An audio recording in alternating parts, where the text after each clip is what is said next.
Hello, everyone. We're just slowly getting started here. Welcome to the October meeting of the Electric Railroaders Association. My name is Paul Grether. The first thing you'll probably notice is I am not Bob Newhouser. Bob had another commitment this evening and asked if I would run the meeting for tonight. So hopefully I can be an acceptable substitute. So we'll just give folks another minute or two to join, and then we'll get started. Just a couple of housekeeping announcements. You'll notice that your Zoom is muted and you're unable to unmute. That's by design. That's so we can avoid, accidental background noises and other things during the presentation. So if you're not, when we get to the end of the meeting, we'll set it up so that folks can unmute and there can be discussion. So thanks so much for joining, and we'll get started here in just a minute. Got a few more folks joining in on the meeting. We've got, looks like 96 so far, so it's excellent attendance.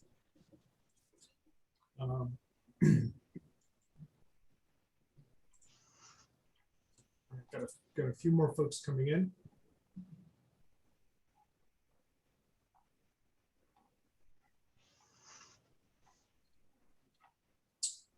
All right, why don't we go ahead and get started? So again, welcome to the October Electric Railroaders Association monthly meeting. Again, I'll just repeat the housekeeping announcement for those that just joined. You'll see that you're muted and you're unable to unmute. That's by design. We have set it up so that we avoid background noise that way during the presentations. Just wanted to make a few announcements on behalf of the ERA. One is that it's dues renewal time. Many of you should have received your dues notice in the mail. If you haven't, or well, either way, if you've got it in the mail, if you haven't, we encourage everyone to renew online. And if you are not an ERA member and you're visiting here, either you've attended other programs or this is the first time, we encourage you to join the ERA. And you can see all the benefits of membership, and you can join online using a credit card at the ERA website, which is, the address is erausa.org. So if you haven't already renewed for 2022, or if you're not a member and would like to become a member, we encourage you to do that through the website. Before I introduce tonight's speakers and tonight's program, I also wanted to mention next month's meeting, and another important announcement is we're very much looking forward to a program that'll be on Friday, November 19th at 7:30. And our presenter will be our very own program chair, Andrew Grahl. And you'll get details of his program in the next meeting notice, which will also, of course, be posted on the erausa.org website. So be sure to check that out. Additionally, there will also be an election for 2022 directors of ERA, and there's information about that on the website as well, and as well as information for how members can vote. Anyway, the ERA really appreciates if you your renewals and prompt renewals, as well as a welcome to new members, both from 2021 as well as folks that are joining this year. So, all right, those are the primary meeting announcements. Before I introduce the speakers, we do have the chat box open, and the chat box is the way that you can, during the presentations, if you have comments or that you want the group to see on the presentation, or if you have questions for the presenter, you can place those in the chat box. I'll send a little message here so that you can see the chat box. So I just sent a little note saying this is the chat box. So feel free to type in questions or comments You can dialogue with the other folks in the audience using the chat box, and that's a good way to ask questions or make comments during the presentation without interrupting. If there are questions that I see that are of a particular nature that it's worthwhile to interrupt the presenter and ask, I'll certainly do that. Otherwise, we'll hold most of the questions till the end of the presentation. Also, at the end of the presentations, we will set it up so that everyone can unmute and we can have discussion among the group with the participants as well as with the presenters. So without further ado, I'd like to introduce today's presenters. I think I've seen a sneak preview of some of the slides. I think it's going to be both presentations, I think, are going to be very, very interesting and of very high quality, some interesting material. So we have two presenters tonight. Our first presenter is going to be Charles Long. Charles is a native of Philadelphia and has been active and interested in model railroading since he was 3 years old in 1951, which continues today. In the early 1970s, Charles attended the beginning and organization of the East Penn Traction Club and is now the Secretary Treasurer for the East Penn Group, which recently just conducted its annual meet in the Philadelphia area, in Allentown. He's also active in multiple trolley museums and worked professionally for Bell of Pennsylvania, Bell Atlantic until 1999, primarily in network planning. So then our second presenter will be Dr. Rich Allman, also a longtime member of the East Penn Traction Club.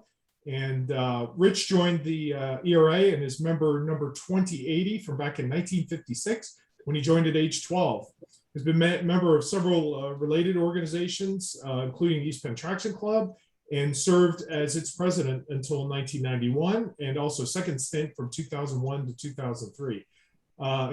His interests include historical and modern light rail operations around the world, preservation, collecting photographs, and HO scale traction modeling. Dr. Allman is a physician in clinical practice as well as education, and has served on the clinical faculty of Einstein Medical Center in Philadelphia since 1992, and was associate director of the residency program in internal medicine. He was the medical staff president until 2009, and then again from 2015 to 2016. Dr. Allman is currently an associate professor of medicine at the Sidney Kimmel School of Medicine at Thomas Jefferson University. So again, without further ado, Charles, I'm going to turn it over to you for the first presentation. If you'd like to go ahead and share your screen and take it away. Okay.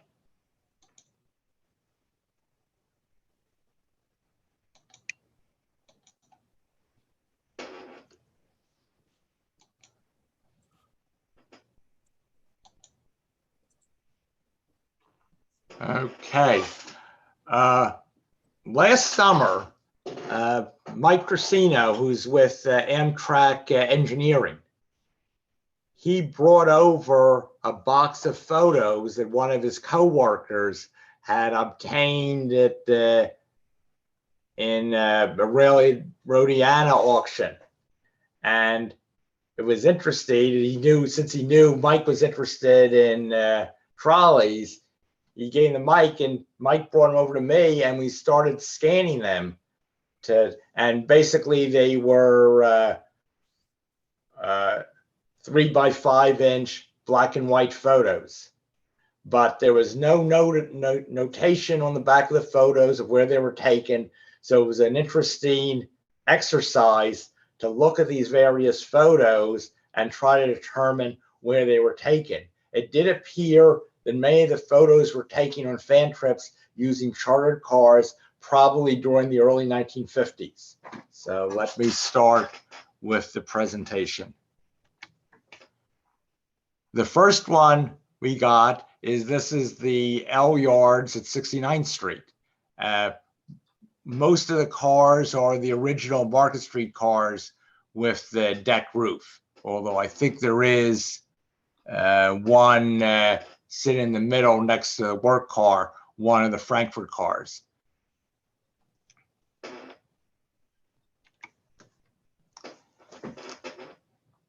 This is a picture of the train of Frankfurt cars that we're not really sure exactly where this L platform is. We thought possibly initially it was on the Frankfurt section, but yet looking at the railing detail, it's more typical of the portion that's marked Market Street, the original construction.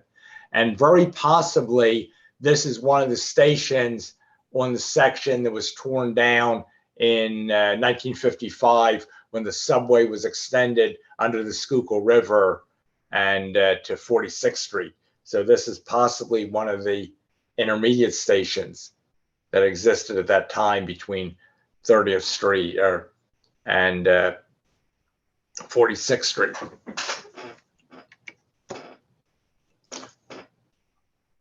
This is a picture of 2016, one of the original 20 PCC cars delivered in 1938 to PRT. We believe this is at the Lansdowne and Haverford Loop out in West Philadelphia.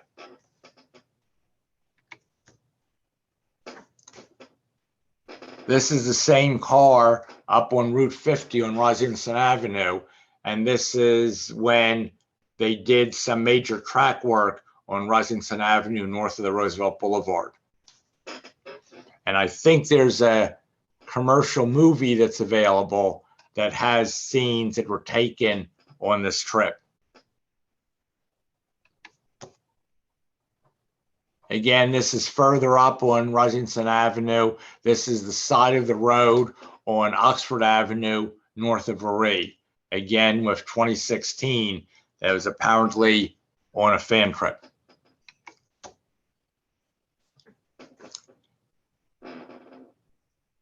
Now, that trip also had a Brill liner. So this was the last Brill liner, one of three to operate 2023. It was 2021, 2022, and 2023.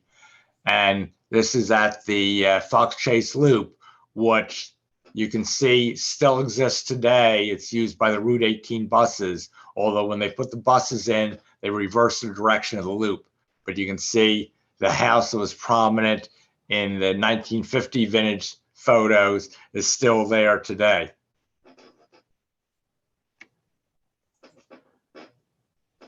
This is the Brill liner on Spring Garden Street, going under the Reading Railroad. And this viaduct still exists, but this is the portion that no longer has trains, since the operating trains are now go underground to access the Market East Jefferson Station.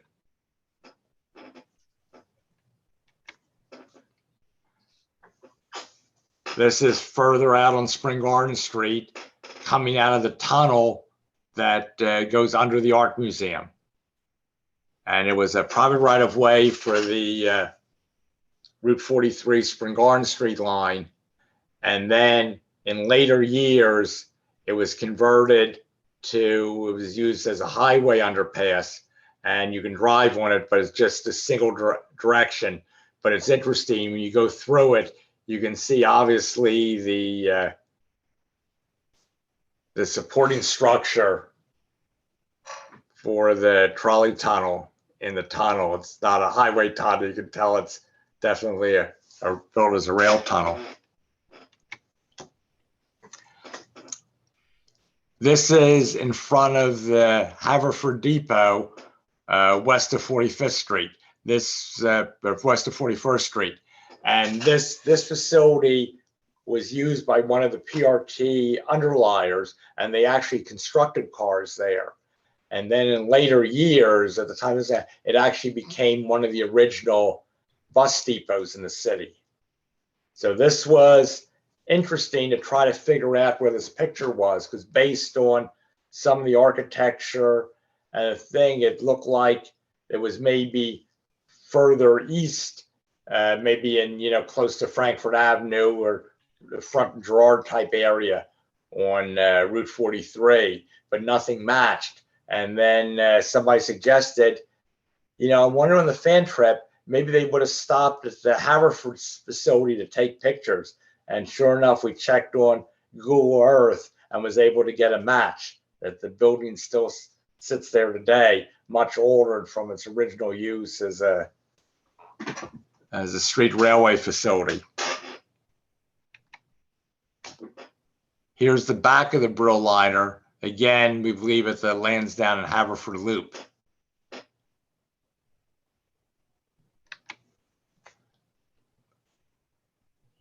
This is at 12th and Luzerne Streets, right at the Luzerne Depot. And this is the work car D38, and then PCC car 2649.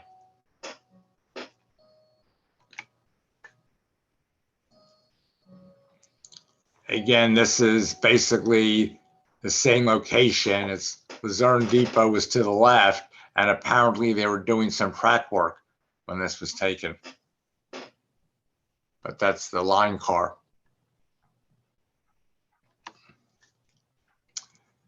Here's a picture of Luzerne Depot that apparently when the fan trip was stopped by there, and they took pictures of the various cars in the bays at Luzerne.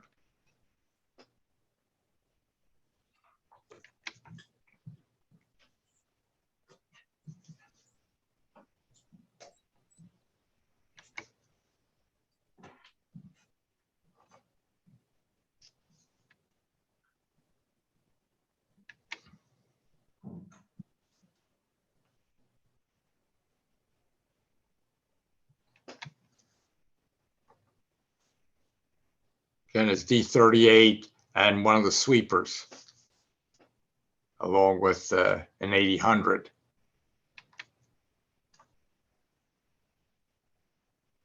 Here's the outside storage at the south end of Luzerne Depot.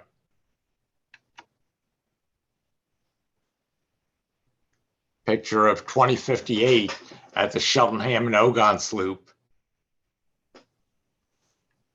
which still exists for buses today. This is at the Willow Grove Terminal.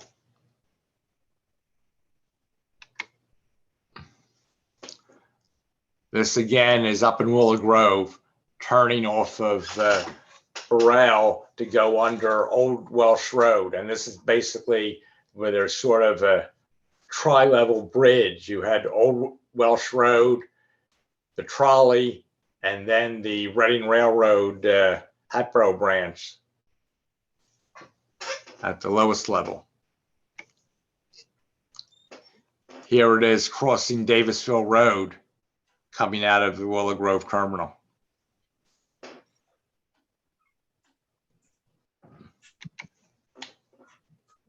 Again at the Willow Grove Terminal.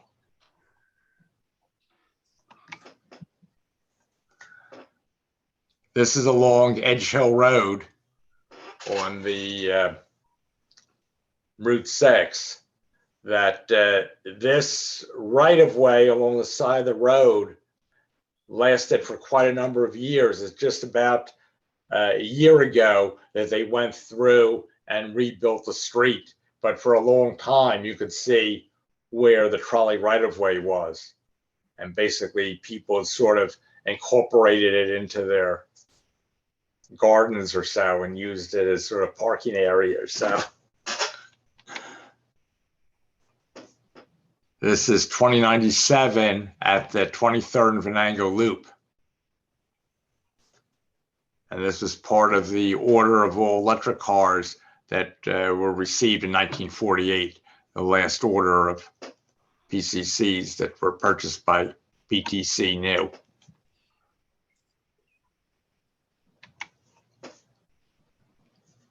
Again, this is 2110 at I and Erie in the Juniata Park section of the city.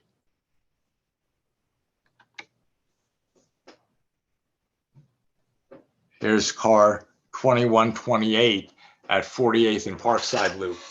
And this was the car that eventually was painted white with various safety logos over the years. And was actually one of the last cars to run on Route 62, I believe.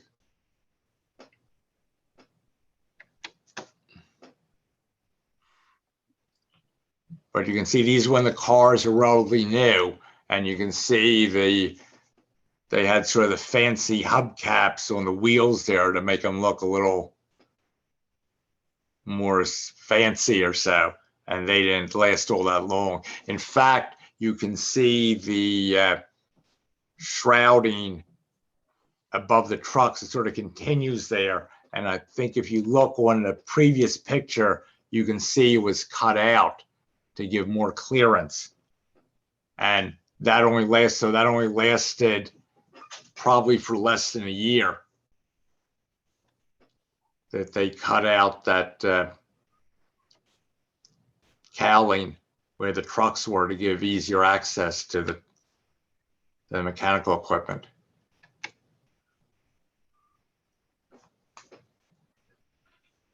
So this again was when the cars were relatively new, and this was taken at the Frankfurt and Bridge Terminal.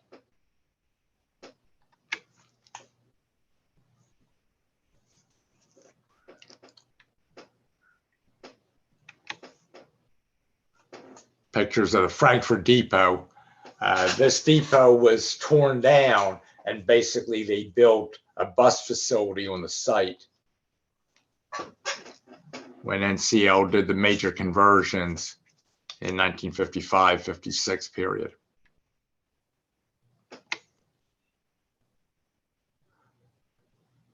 This is a lineup at Frankfurt Depot. In fact, this is the area where they store trackless trolleys today.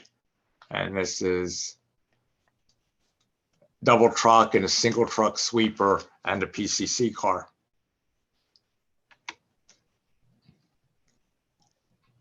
This is U1. They basically had a number of the Hog Island cars that were converted to utility cars, and one or two were assigned to each depot.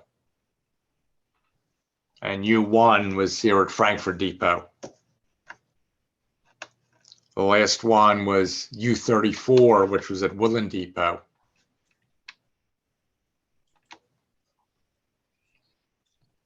Again, another picture of Frankfurt Depot, and you can see there's one of the new trackless trolleys.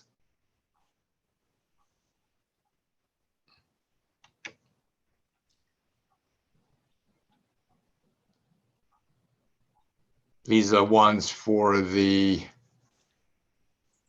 59 that were given the city of Philadelphia, since they were actually the owner of them.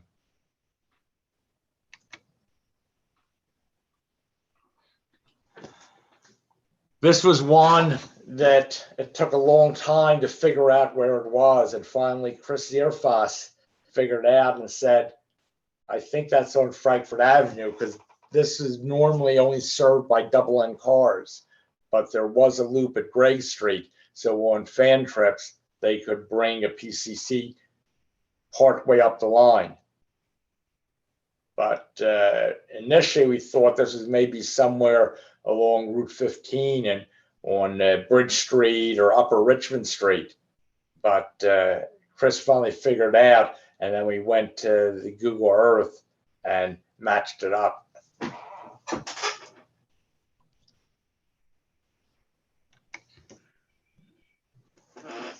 This is another one that was a puzzle, that it looked like it was in the University City area near the University of Pennsylvania, maybe somewhere at 36th and Spruce or so. But where it turned out, it's actually at 60th and Baltimore, where the 46 came up 58th Street, used Baltimore Avenue for 2 blocks, and then continued up 60th Street. But it basically made more than a 90-degree turn. So that's why the tracks are sort of separated. And this is on Island Road on the current Route 36.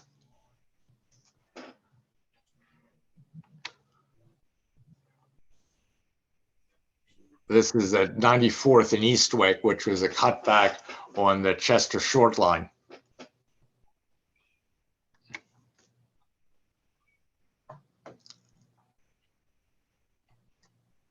This is on Bridge Street, right near the Amtrak main line. And Bridge Street was a single track street with passing sidings.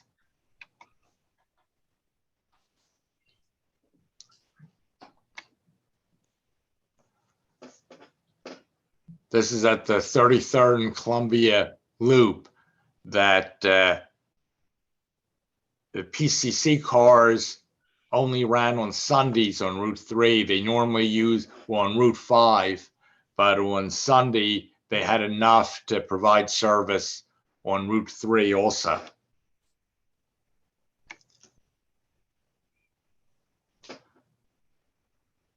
This is back in West Philadelphia. Now, this is a trip that ran when the secondhand cars from Kansas City and St. Louis were delivered.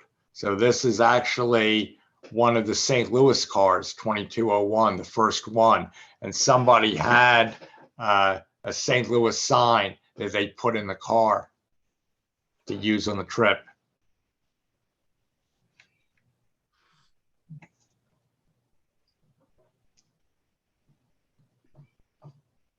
Here again is on the St. Louis car with its St. Louis destination sign, but it's actually on Baltimore Avenue at present Route 34.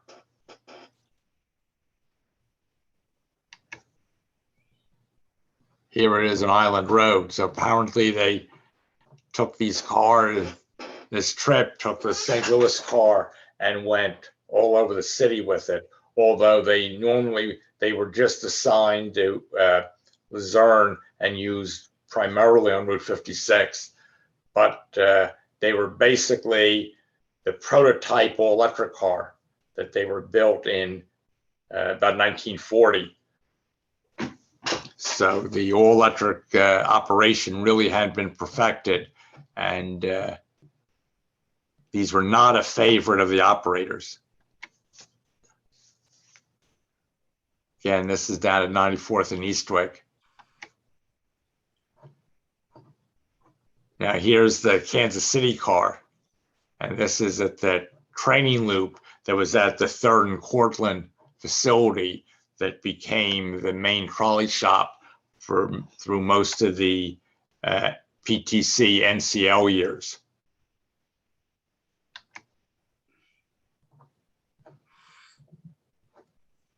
This is at 65th and Vine Street on Route 30.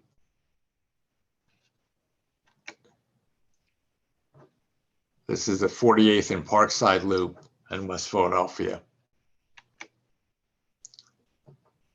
Again, another picture at 65th and Vine.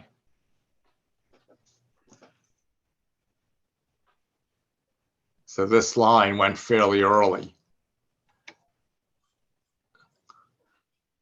And this is just outside alongside of Woodland Depot at 49th Street.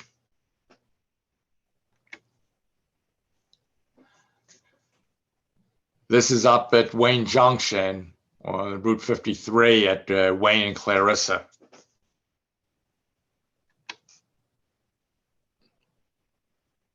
This is at the 63rd Malvern Loop.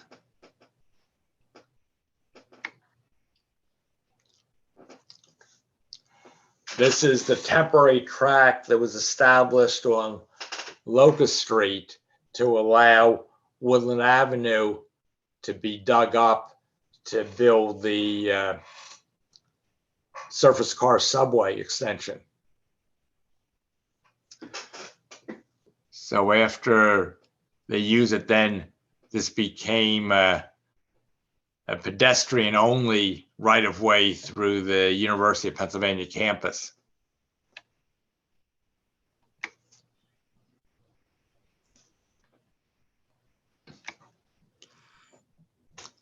This is at the 5th and Godfrey Loop on Route 47.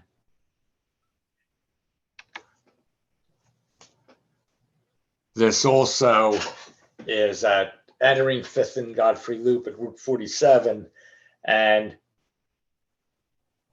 it took a while to sort of figure this out because it was that little across from the car that basically that had been developed, and there's a gas station and brick twin houses there today. But when this was taken, it was still a forested lot.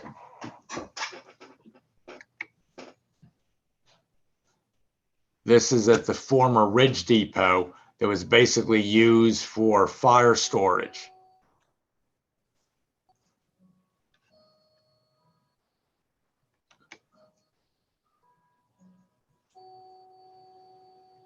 This is on Route 6, the Willow Grove line, crossing Church Road.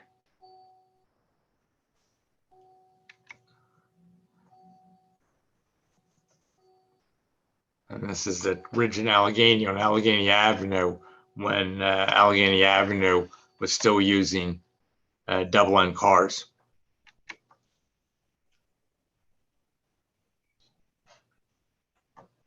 The location of this photo, we still haven't quite figured out where it is. So if anybody has any thoughts, let me know. We believe this is Fairmount Avenue east of Beach Street. This was the track that connected to the pier that PTC owned on the Delaware waterfront, where they could bring in supplies.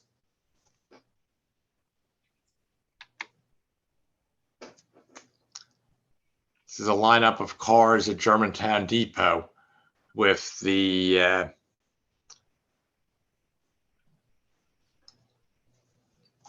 two 5200s and then the U32, which was the utility car assigned to Germantown.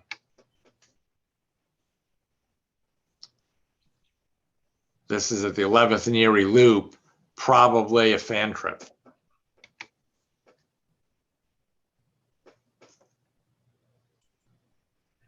But that's in the background is the sand tower of Luzerne Depot.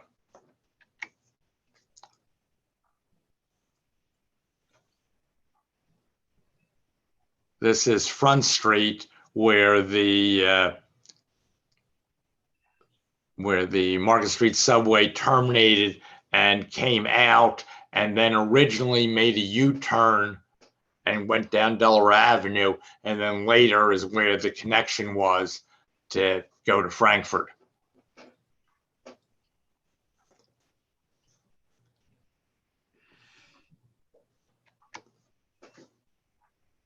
And this is up on Route 52, the Midvale Avenue line.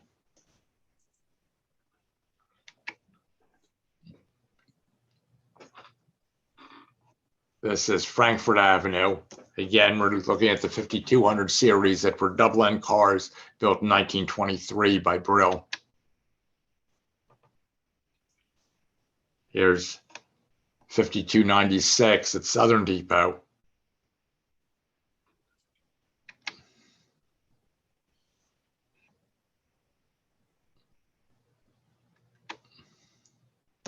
Here's a lineup of single truck sweepers at Southern Depot. Here's a collection of cars at 63rd Malvern Loop. 5326 is actually the car that's at the Pennsylvania Trolley Museum in Washington, Pennsylvania, that apparently they ran trips when the car was still here to raise money to get the car moved out to Pittsburgh.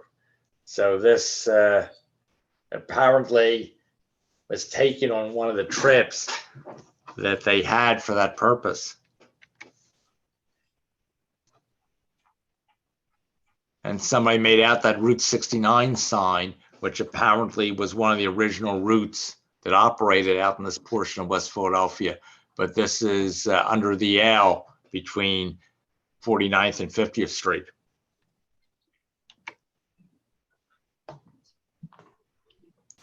And this is on Delaware Avenue This is the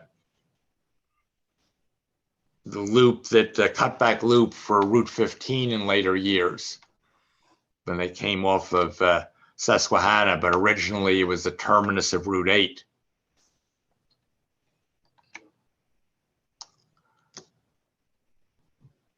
Again, this is at Cheltenham and Ogon, so on Ogon's Avenue, just north of Cheltenham. This is on Edge Hill Road going up to Willow Grove.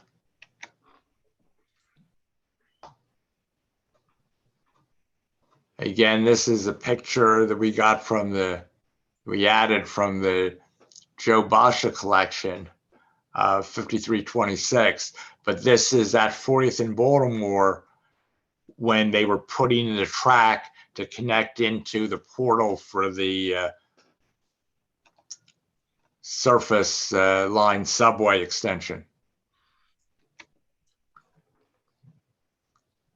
And here's 5326, along with a PCC car at the Willow Grove terminal. And here's the car crossing the Reading Railroad at Old Welsh Road.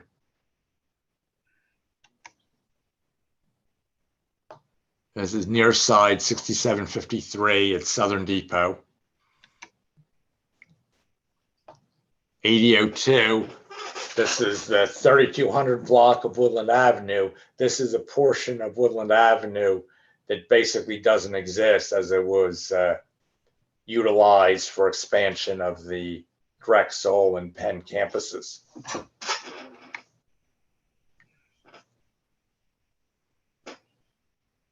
Again, this is at where Woodland 32nd and Market Street comes together. And this is the original 32nd Street elevated station.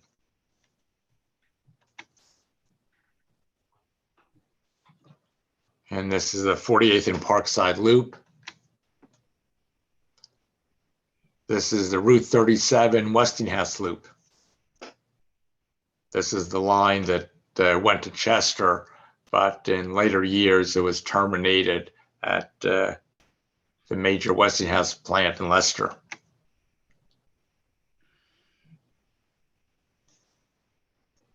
Picture of 8084, and we're not sure of the exact location. Again, this is 8180 at Southern Depot with the trackless wires for Route 80. This is at the 23rd Venango Loop, utilized by both Route 56 and then also Route 33.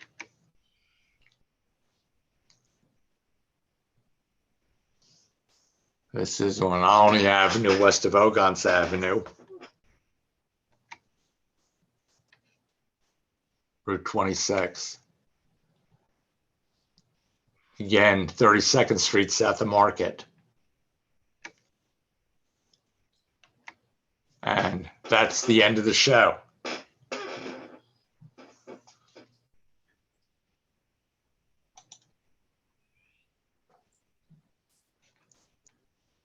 All right. Thank you very much. That was great. So, Richard, I think you're up. So if you're able to share your screen.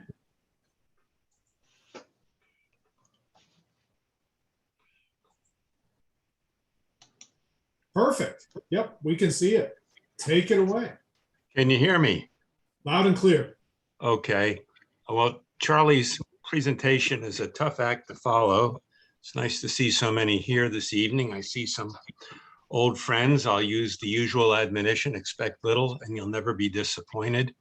Tonight, we're going to take a look at deck roof cars in many, many different locations. I put this together, a different variant of this program for our 2017 East Penn Traction Club meet, where the theme was deck roof cars. And I've gotten to the point I just can't stop adding to it. I actually had to delete some things in the interest of time, so we all get finished in time for breakfast tomorrow. Why, there we are. The photo credits are extensive, as you can see. Many of these names are recognizable to all of you.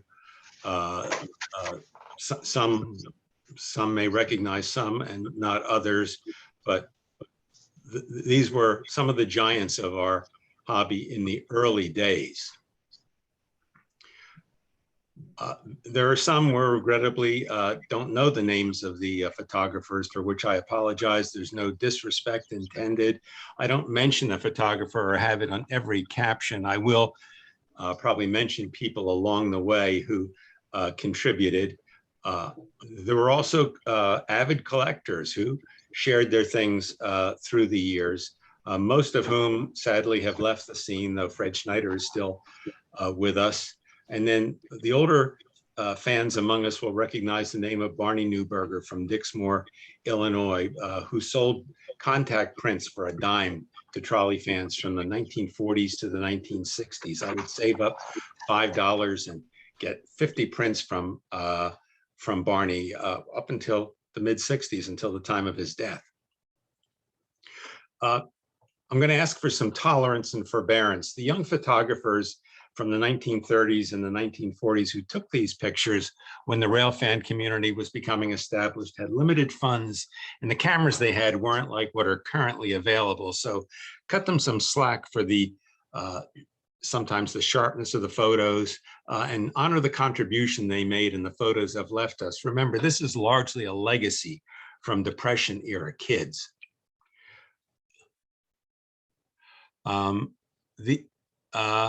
I always like to, as a clinical educator, start off with a pretest. Does anyone think this is a deck roof car? This is on the Mattapan-Ashmont line at Capon Station in Milton, one stop inbound from Mattapan. It has something plopped on the roof, and it's for ventilation. And the original idea of the deck roof car was for ventilation and light. Keep this photo somewhat in mind, because we'll have another shot at this location at a later point this evening. This clearly was a deck roof car. This was one of the Philadelphia Rapid Transit cars on the Delaware County lines at Morton in 1913. The car was on its way from Folsom to Media. This was a view taken at Folsom Depot. The building is still there. I forget the use that it has right now. It was for a long time a PTC and then SEPTA bus garage. But these cars ran on the lines in Delaware County. This doesn't show as well as it would on a screen or on one of those marvelous fold-out maps that PRT and PTC produced, but the Philadelphia system was vast. Wherever you see blue that isn't water was a trolley line.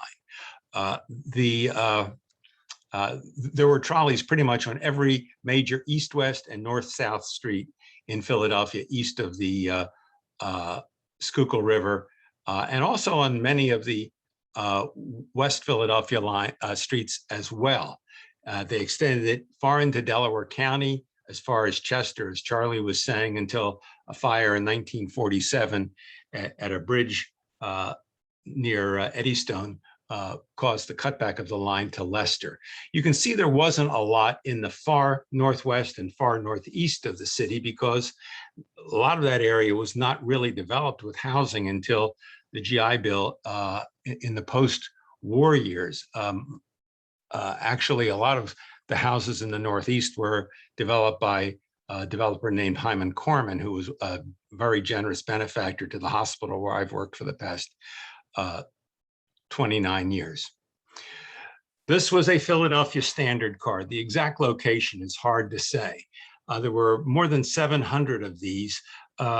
They were called the Philadelphia Standard car. They should have been called cars, because there wasn't total standardization. There were different bits of mechanical gear, different door arrangements, different pay arrangements, pay as you enter, pay within. The other thing about this is notice that although double-ended cars, there was a single pole in the center of the car. It's not clear when they went to double poles on double-ended cars. The earliest picture I could find of it was from around 1907, because it became something of a problem when the trolley subway originally opened and it was stub end and swinging the poles around within the tunnel, you can well imagine was a problem. Richard, on that photograph, just a heads up, getting several comments in the chat box suspecting that may be at Willow Grove. I thought so too, but I've talked to people about it. That's a good thought. The reason being that PRT often took their company photos there, and this was a company photo. But I'm not sure about Willow Grove. As I said, if it was, the amusement park would have been off to the behind the car, and it was a large amusement park owned by PRT. There was a one of the rides there was called a trip to the Alps, and according to Bob Lewis, one of the early photographers, for those with different interests in traction, there was a brothel in within the confines of that structure. This is clear where it is. This is on Market Street, looking east from 12th Street. You can barely see in the upper right, I'm sorry, the upper left. I'm left-right disoriented, so you'll have to forgive me. The Philadelphia and Reading Railway Station, which became Reading Terminal. You can see one of the Philadelphia and Reading horse-drawn delivery vans in the lower right. The car that you're seeing, 1726, is en route to 17th and Porter Street. This was before route numbers were designated. That would become Route 32. In the background, in the upper left, you can see where the Philadelphia Inquirer building was. This is looking towards Delaware Avenue. Sort of in the upper center was the Snellenberg's department store. This was a company photo. No fan could take a picture with like this without incurring serious danger. In 1907, shortly after the opening of the Market Street subway elevated, initially to City Hall, then gradually east to Delaware Avenue. The streetcar that you're seeing on the left is signed for Angora. That would become the Route 34 Baltimore Avenue line. And then the newly opened Market Street elevated and subway line you're seeing on the left. Presumably this was posed because no one would have stood out there with two oncoming trains. This was one of the Philadelphia standard cars. As I said, they weren't totally standard. This is from one of the Cox books, turning from Locust Street onto 9th Street, which would become part of Route 47 later, would go as far as Columbia Avenue. Later, when the routes were configured, it went to 5th and Godfrey. Here we are near where Charlie had shown some pictures. These are two single truck cars on the Baltimore Avenue Angora line, passing each other. And there was a double track siding, not siding, but a junction there, which is unusual because in my lifetime, and it was gone by the time I was about 12, the cars would come west on Walnut Street, but would go one block further north to go east on Chestnut Street. But there was a switch for eastbound travel there. This is not a great picture, and I did a particularly poor job of reproducing it, but it's important to me. This is at Old York Road and Tabor Road. And you can see a northbound car on what would become Route 20, which ran from the Navy Yard to the Broad and Olney terminal. On the right of this picture, where you see the horse-drawn vehicle, that's Broad Street, which runs down to City Hall and on to the Navy Yard. And off to the right would be where Central High School is, where Charlie attended high school. On the left is the campus of what was called the Jewish Hospital of Philadelphia, which is now Einstein Medical Center. If you look through that little break in the grove of trees, you can actually see where my office is 110 years later. This area of trackage is still in use. This is Girard Avenue at College, West College Avenue, looking west on Girard Avenue with a standard car before the current Route 15 was configured. Now it turns south and goes around to Corinthian Avenue, about a block behind of where this car is. The photographer's back is to the west wall of Girard College. This is Willow Grove. This unquestionably is Willow Grove. And as I stated, PRT took a lot of pictures there because it was a rather scenic spot and it was wide open and they didn't have to worry about any other traffic. PRT had more than 400 open cars, which were probably a decidedly bad investment. They weren't great in the rain. Boarding and unboarding them was a hassle for people having to climb over other people. But you could see there's a sign there that the Sousa Band was performing at Willow Grove at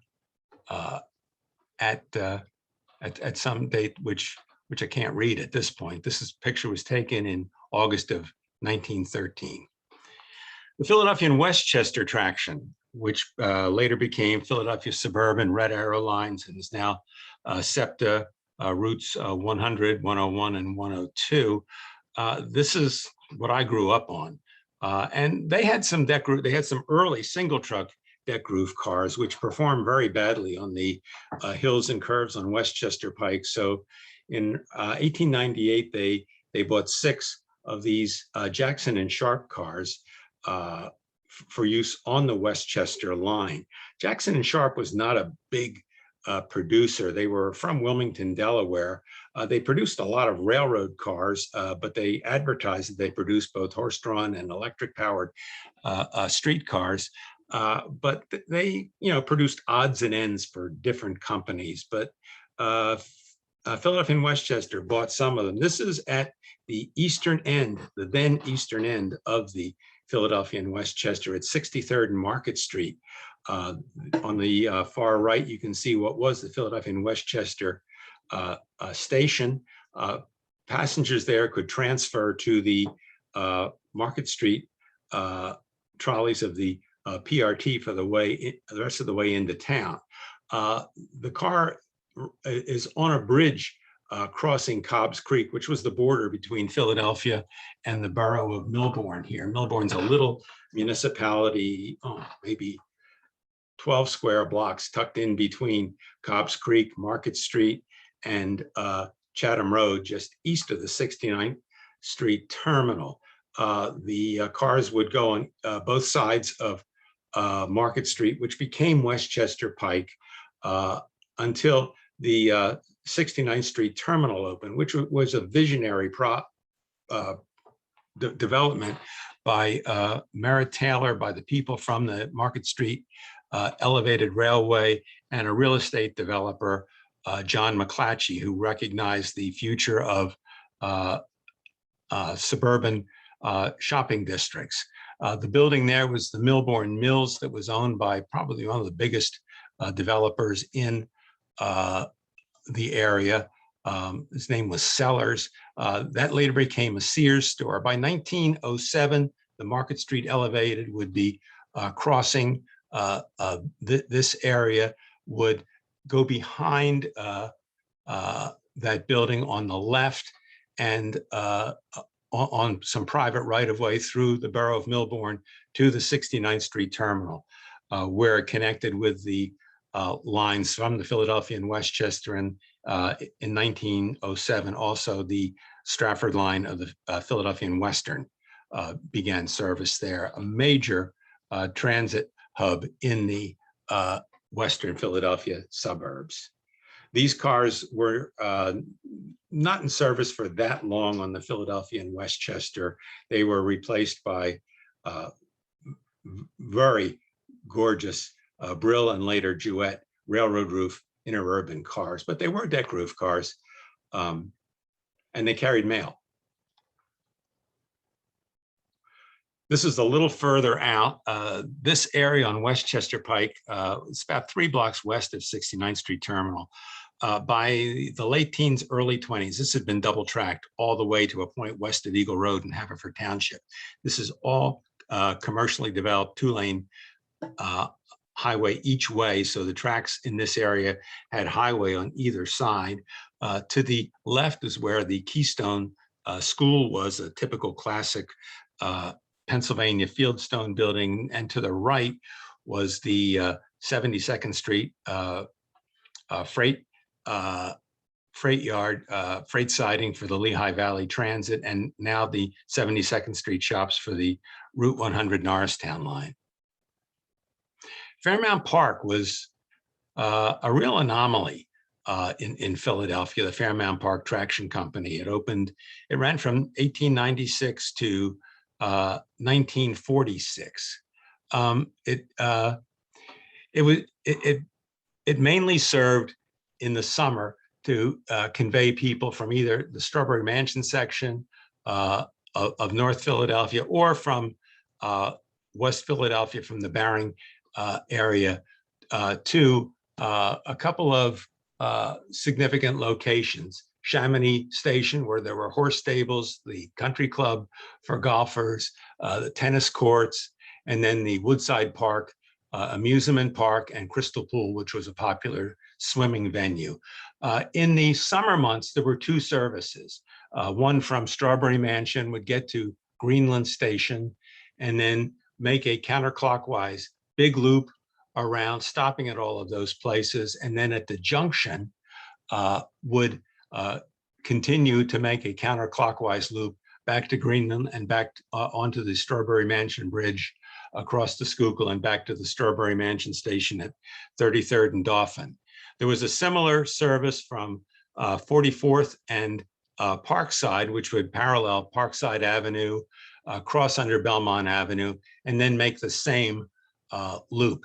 Would go, but instead of going to the Dauphin Street Terminal, would continue that long counterclockwise loop to all of the entertainment venues within the park. In the winter, it was another story. There was just every 22 minutes service between Strawberry Mansion at 33rd and Dauphin and the Parkside Loop, which you see in the lower part of this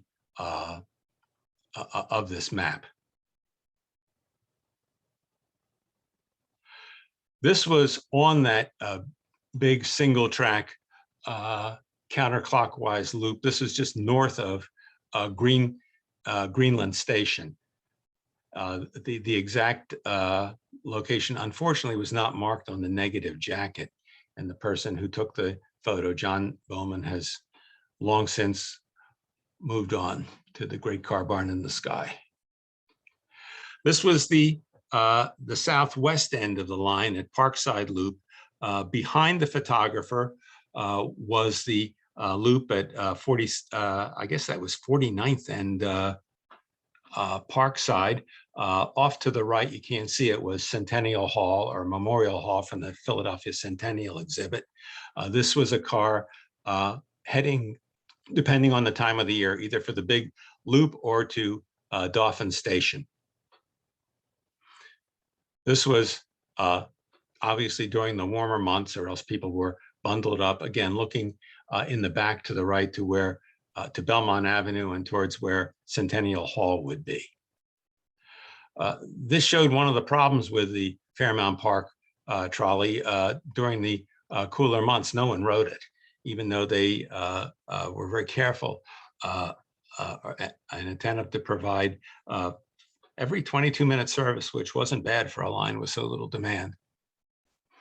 This was on a busy summer day at the 52nd Street station, which was the first station west of the loop at 44th and Parkside.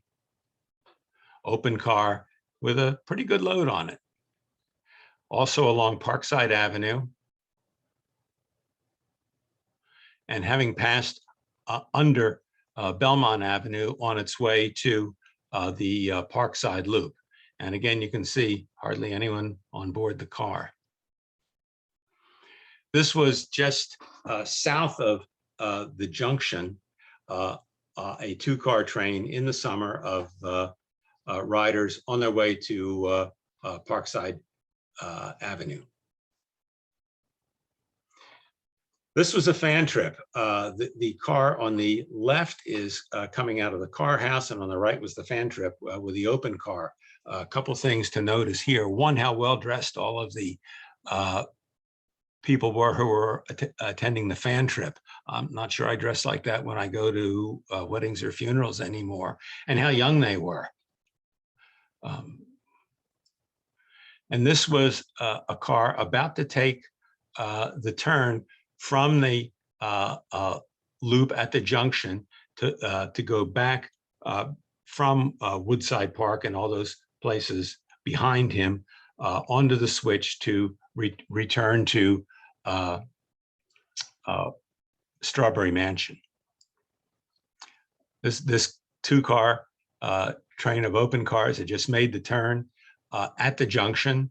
The track on the left would have gone to Parkside. This track took him onto that loop on the way to Dauphin Street. An open car at the yards where the car house was in the park. This was Greenland Station. The car on the right is on its way to Dauphin Street. The car on the behind him is on his way to Parkside. They would not just make the loop, they would go between the two terminals in the winter months. And this is north of Greenland on that counterclockwise loop. This is kind of near where the Schuylkill Expressway is now. You can look across to Laurel Hill Cemetery, and the high-rise building you see in the background is Women's Medical College and Hospital, the first institution in the United States to admit women as medical students. This was the bridge coming across from Strawberry Mansion, having crossed the Schuylkill into the park on the west side of the river. This line was abandoned on September 9th, 1946, which was my third birthday. It's kind of a miserable gift for a 3-year-old kid who was obsessed with trolley. I don't remember the Fairmount Park trolleys. The rails were promptly ripped up, and the city said they would decide later what they were going to do with that. Well, 75 years later, they still haven't made a decision, and that's completely open there. And one more view at Greenland Junction with the young fans well in evidence. This is a car leaving the Dauphin Street terminal. Let's look at a couple, well, I said smaller, that may not be altogether correct, operations in the Delaware Valley. Here we are in Wilmington, on the line from downtown Wilmington from 4th and Union to Marine Terminal at Eden Park. On the Delaware Electric Power Company, which was part of a larger conglomerate, including the Southern Penn Railway. And then at the Marine Terminal in the eastern end of Wilmington. Very elaborate paint scheme on these Brill-built cars. Here we are in the Schuylkill Valley traction along Ridge Pike, a car on its way to Norristown. The Schuylkill Valley was absorbed and was part of the Reading Transit and Light. This is approaching a siding on Ridge Pike. This was a line that was absorbed by the Schuylkill Valley, the Roxborough, Cheston Hill, and Norristown Railway at the west end of Norristown. A couple things to notice here, besides the significant sag in the front of the car, the Packard dealer in the background, more about Packard dealers a little later, and asbestos insulation company. No one would advertise that in 2021 other than a personal injury lawyer for people making claims for mesothelioma. This was a siding along that Roxborough, Cheston Hill, and Norristown line at Plymouth Meeting. This line was abandoned 1932 or 33. The Pennsylvania-New Jersey Railway at Yardley, they had just a very few of these deck roof cars from Brill. And they ran from Trenton to Morrisville to Yardley.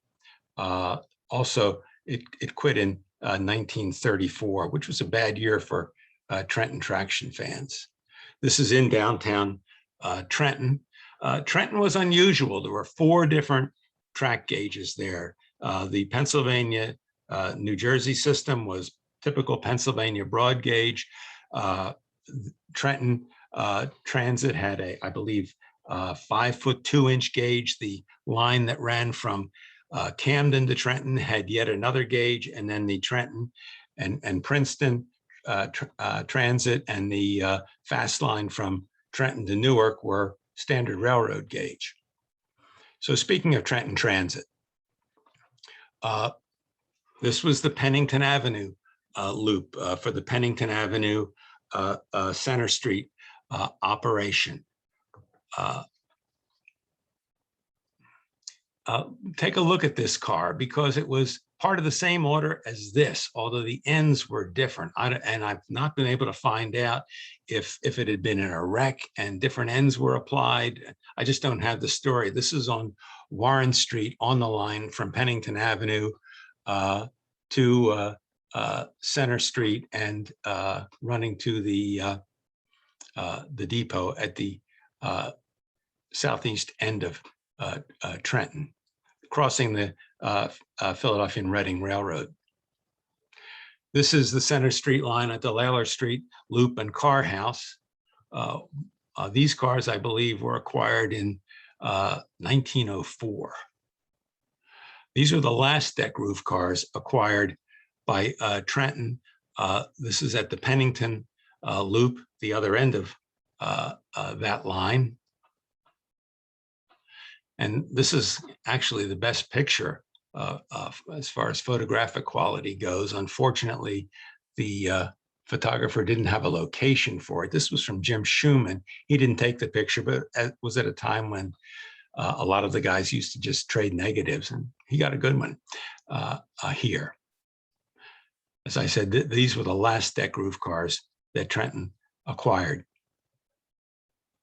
And this was at the East State Street Fairgrounds Loop.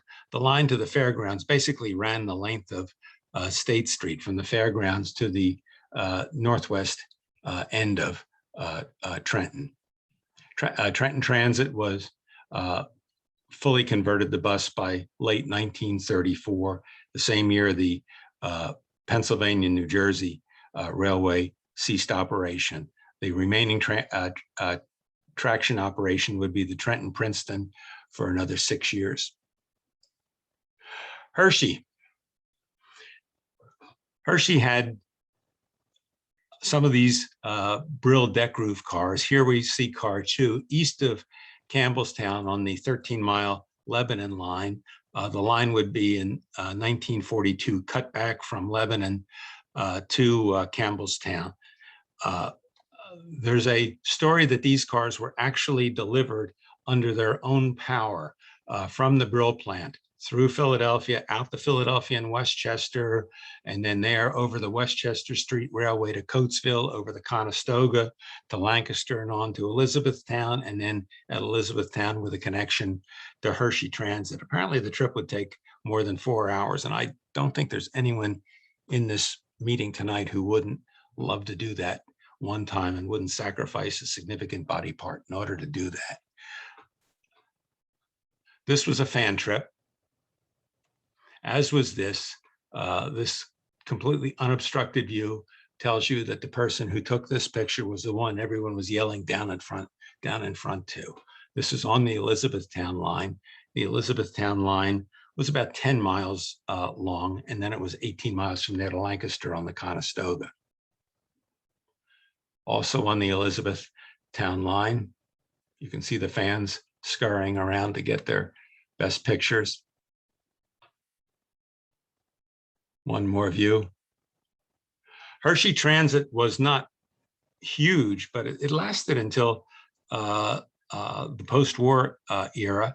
And it was an important link on the continuous trolley journey from Philadelphia to Harrisburg and actually over Valley Railways on into Cumberland County. No trip on the Hershey Transit would be complete without going up to the Hotel Hershey. The fan trip car was on the right. On the left was one of the magnificent ex-Lancaster, Ephrata, and Lebanon Cincinnati built cars. This is Lebanon Junction. The car on the left is on the Elizabethtown line, and the car you see in the background making the turn on the switch is coming off of the Lebanon and Campbellstown line. This is at Lebanon, which was 13 miles east of Hershey on the viaduct leaving Lebanon. You can see in the lower left under the bridge, the Lebanon Car House.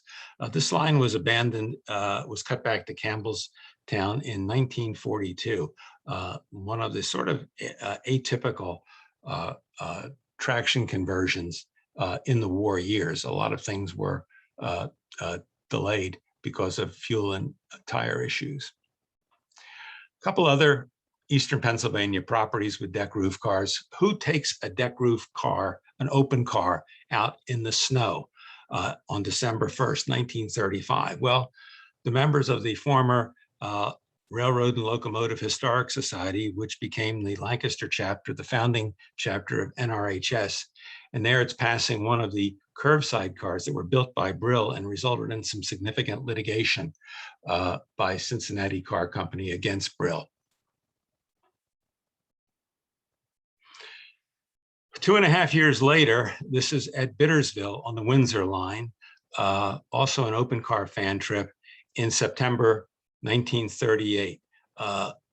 Besides the interest of the photo and the fans there, the other thing to take note of is look how well maintained the cars were. Look at how immaculate the right-of-way was. Despite that, York Railways would be converted to bus in early February 1939. Little story here, this photo taken by Jim Schumann. York Railways was his favorite. He obviously was very despondent after this, after the final fan trip over York Railways, went back home to Lancaster, walked into his home. His mother said, "Jim, you have a telegram there." Remember when people communicated by telegram, and it was from Howard Sell in Allentown saying, "Come to Allentown tomorrow. The new cars, including the rebuilt Cincinnati Red Devils, are going to be displayed in the in Center Square." So his grief was short-lived. He took an early train from Lancaster to Bryn Mawr, then the Liberty Bell to Allentown for that initial run. This is the Allentown and Reading line. It was actually two lines. There was a standard gauge line as far as Kutztown, and then it was Pennsylvania broad gauge from Kutztown to Reading. This is in Dorneyville, just west of the city of Allentown. This was a car of the Reading Transit and Light at the Exeter Street shops. Up until the war, Reading had, the immediate post-war area, Reading had 99 passenger cars and 9 routes. But then there was a rapid conversion in the immediate post-war years. There was one remaining line until January 1952, which ran with cars that were basically knockoffs of the Boston Type 5s. But they did have a lot of these deck roof cars for both city and suburban service. And this piece of work equipment, I know nothing about it other than it is an RT&L work car. Scranton, by the time the fans were photographing in Scranton, the deck roof cars were gone, except for this sand car at the Providence Road shops of the what was called Scranton Traction, which became Scranton Transit in later years. Jim Schumann got this picture on a fan trip of one of the 2 remaining deck roof cars in Wilkes Barre Railways. I believe it was a fan trip in 1939. It's not a bad picture, and interesting, big old wood brill cars. Somehow, if there was more than one person taking a picture, Ed Miller would always get the best one. Ed was one of my favorite human beings in the world. This was at Edwardsville, same place where Jim had taken that picture, and absolutely perfectly composed. I see Bill Greenwood's here tonight, and he told me a story about Ed once, that on a fan trip in Washington, someone said, if you want to get the best picture at this scene, you see that short guy standing over there, stand right next to him and you'll get it. Ed just had an amazing eye for the perfect picture. Brooklyn, this is kind of carrying coals to Newcastle for this group. So I'm only going to show a little bit of Brooklyn tonight. I'm not going to show much of what Frank Fuller had, which is wonderful collection of things, but this picture was just too good to leave out of an L train and one of the convertible cars leaving Sand Street for the Brooklyn Bridge. The Brooklyn system was vast. It went to pretty much all the far reaches of Brooklyn. A lot of it was double end cars because there weren't a whole lot of lines that had turning loops. There were two routes into Manhattan over the Brooklyn and Williamsburg bridges, but it was a vast system with a great variety of cars and some very interesting deck roof cars. This couple things here. First of all, I don't know if it was J.L. Stevenson. I think it was John Stevenson. My middle initial's L, and it may have been some sort of demonic possession that got me to put that initial in there. This one is 85th Street and the West End line. Let me preface this because I don't want to offend any people from Brooklyn. I think Brooklyn is a great place. I think it was and still is an amazing railfan mecca. But there wasn't a lot of private right-of-way there. There was this stretch and probably a couple of others. Then there was the underpass on Church Avenue at Ocean Parkway. But why there was always trash on the private right-of-way, I could never figure out. This car, built by Brill in 1925 as a trailer, was later motorized. It is so ugly, it is a thing of beauty. But it shows that even Brill was still delivering deck roof cars that late. This car at the shops at 20th Street and 9th and 10th Avenue, you can see a PCC in the background. I believe this is the one that is at the Station Square in Pittsburgh. Here we are at Richard and Street and Van Dyke Street, which was the south end of the Crosstown and Erie Basin lines and the west end of the 15th Street lines. And those diners used to be ubiquitous around a bunch of the eastern states. They were sort of faux railroad cars. You can see on the far left another car coming into this loop here.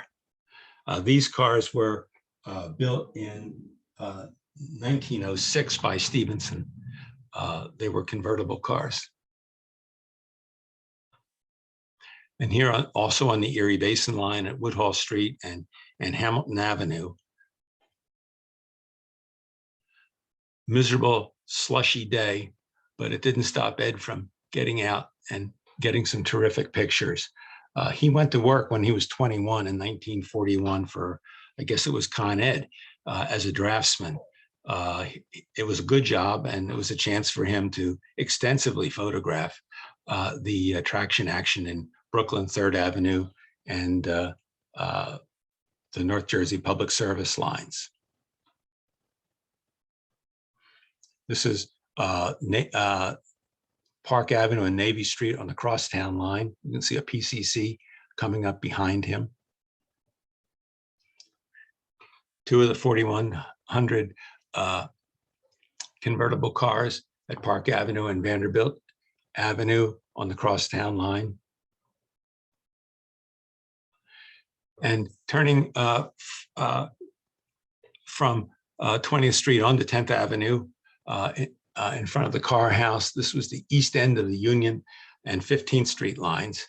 You can see a PCC. That is the shop where the PCCs were maintained. Here, in the words of Ricky Ricardo, someone would have some splaining to do. PCC 1003 was disabled, and the convertible car 4797 was pulling it, and you can see it had derailed. I don't know if those people over on the side were impatiently waiting for this to get cleared so they could catch a trolley, or if they were just fascinated by all of this action. But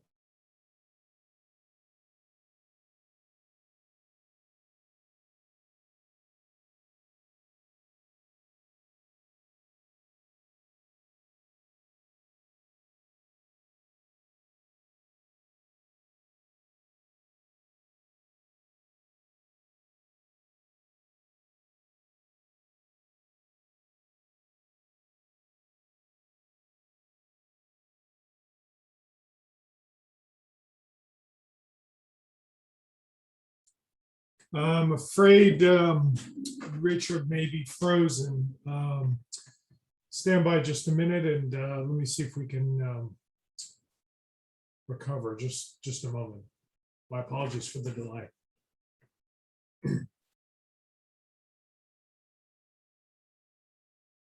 I'm calling Richard now. Stand by.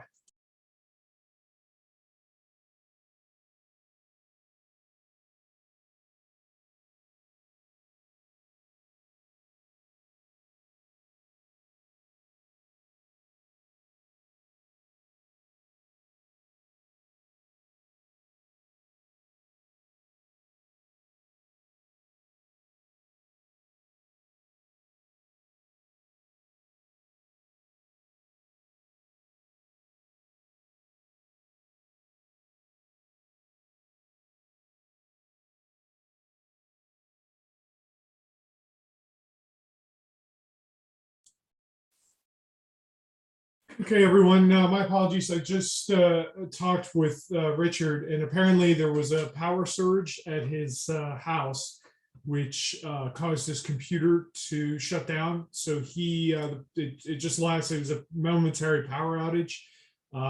His computer is booting back up right now. So as soon as he's able, he will rejoin the Zoom and we'll resume the presentation. So again, my apologies for the delay, but it's kind of an issue beyond our control. So as soon as Richard joins back in, we'll resume the presentation. So appreciate your patience. So I tell you what, he indicates it's going to take a few minutes. So what we'll do right now is we'll do, this is probably a good time to take an intermission. If you need a refreshment or a restroom break or something like that, why don't we do that now? And then we'll, I show the time is 8:23, so we'll attempt to resume at 9 o'clock once Richard is back in. So intermission until 9 o'clock. Thank you all very much.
And I am so sorry about that. We have electrical service here, similar to Bangladesh, but No problem.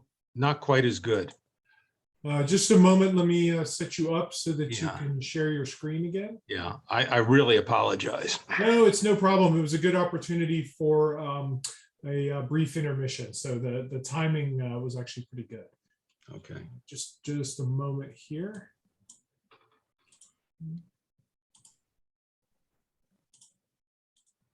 Okay, Richard, you should now have the feature to share your screen. Excellent. Yep, we see the presentation. Oh, well, let's see. Let me get to where we were. I'm really sorry about this. No, that's not a problem. Not a problem at all. Again, if it was going to happen, the timing was good. Okay, where were we? We were back with John Stevenson cars. These were later cars, these 2500s. This was at the east end of the Bergen line at Buffalo Avenue and St. John's Place. And the west end of the Bergen line at Fulton Avenue. And is that Middaw or Midaw Street? Some, we can, during the discussion, someone can tell me. And this was the west end of the New Lots line at Hegman Avenue and Rockaway Avenue.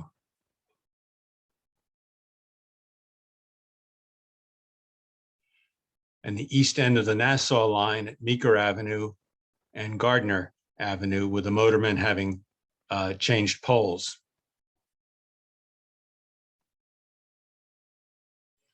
And Varick Street and Meeker Avenue.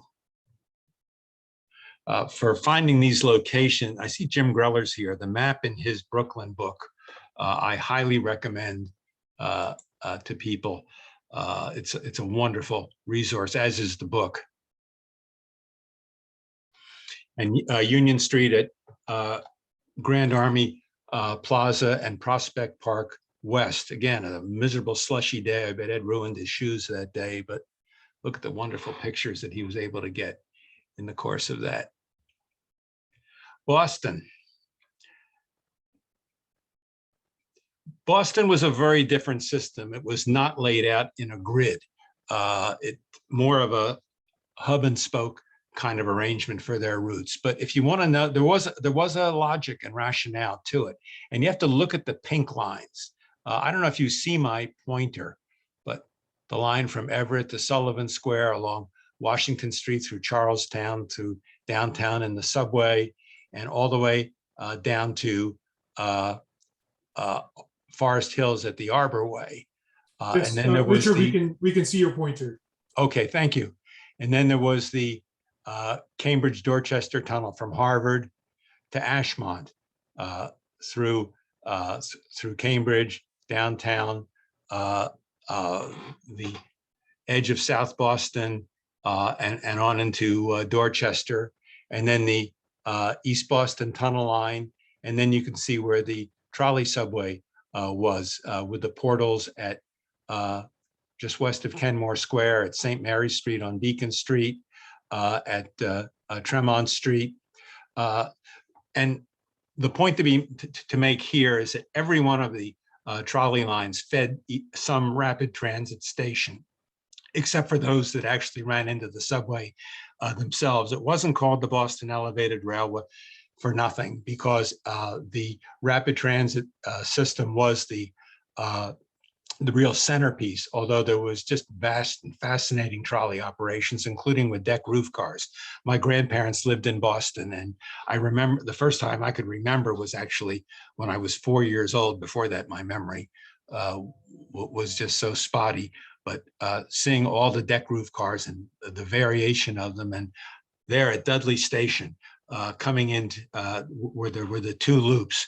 As a 4-year-old kid, I thought I had died and gone to heaven when I saw that station. My grandparents lived just off of Humboldt Avenue on the line that ran to Dudley Street. There were 275 of these Type 4 cars which were typical deck roof cars. They were built in like 5 different orders. The first group came from Laconia and had the signs just above the front windshield. The rest of them had the signs up in the roof. I preferred this one, but that's purely a matter of personal taste. A car pulling out of the East Loop at Dudley Station, were connected with the L. And then this line from City Point to Broadway. Broadway was a station on the Cambridge-Dorchester Tunnel, one of the high sign deck roof cars. As I said, some were built by Laconia, some by Osgood Bradley, some by St. Louis, some by Jouett. So they were contracted out in bits and pieces, but they ended up with 275 of them. They sometimes hauled trailers too. These cars were fascinating, the center entrance cars. One can still ride and photograph at this location at Lake Street in Boston College, where that billboard is. If I'm out light rail chasing, I often stop and get myself a cup of coffee there. 3-car trains of these center entrance cars were the norm, especially on Beacon Street and Commonwealth Avenue. This is at the end of the rush hour, turning from Commonwealth Avenue onto Chestnut Hill Avenue to go back to the yards at the reservoir just by Cleveland Circle. And this is looking at that same location from a different angle. The motorman has gotten a little ahead of himself and re-signed the car for the return trip to Leechmere. He's at Chestnut Hill and Commonwealth, about to go out the remaining stretch of Commonwealth Avenue to the loop at Lake Street by Boston College. This is coming down the hill, the big hill in Brighton. My grandmother lived in one of those apartment buildings behind there after my grandfather died. This was actually taken during the war. Those center poles were so typical of Commonwealth Avenue. It was before they put those fences up, which really screwed up photography for all of us. This was a type 4, making the turn from Commonwealth Avenue onto Commonwealth Avenue. Typical in Boston, the street going straight ahead to the left of the picture by Packard Service would have been the continuation, but Commonwealth Avenue actually made a turn there. This Packard dealer was considered one of the most successful car dealers in the United States. It was owned by Alvin Fuller, who had served also as governor of Massachusetts. He had been sort of a rising star, but very badly mishandled the Sacco and Vanzetti case. My grandmother was very into progressive causes and positively despised him because of that. This is eastbound on Commonwealth Avenue with one of the center entrance cars. These were crowd eaters. There were 405 of them. The biggest group were made by Coleman, 200 of them in a single order. But some were also built by a couple of other builders, Brill, Laconia, and here it's running as a single car, but they often ran as 3-car trains. This bridge is now called the BU Bridge. There were a bunch of car dealerships along here, and there still are, as far as I know. A lot of these pictures were taken by Charles Duncan. He was an older fan. He worked, I don't know, for Boston Edison or the gas company or the streets department, but he had a company car, always had a camera with him, and was a prolific photographer of the trolley scene in Boston. This is westbound, just past the Kenmore Square portal on Commonwealth Avenue. All of this beyond the trolley on the right, and even some on the left, is Boston University now. The building immediately to the right of the picture for a long time was the Leahy Clinic, and this was a turnback track just beyond the Kenmore Square portal.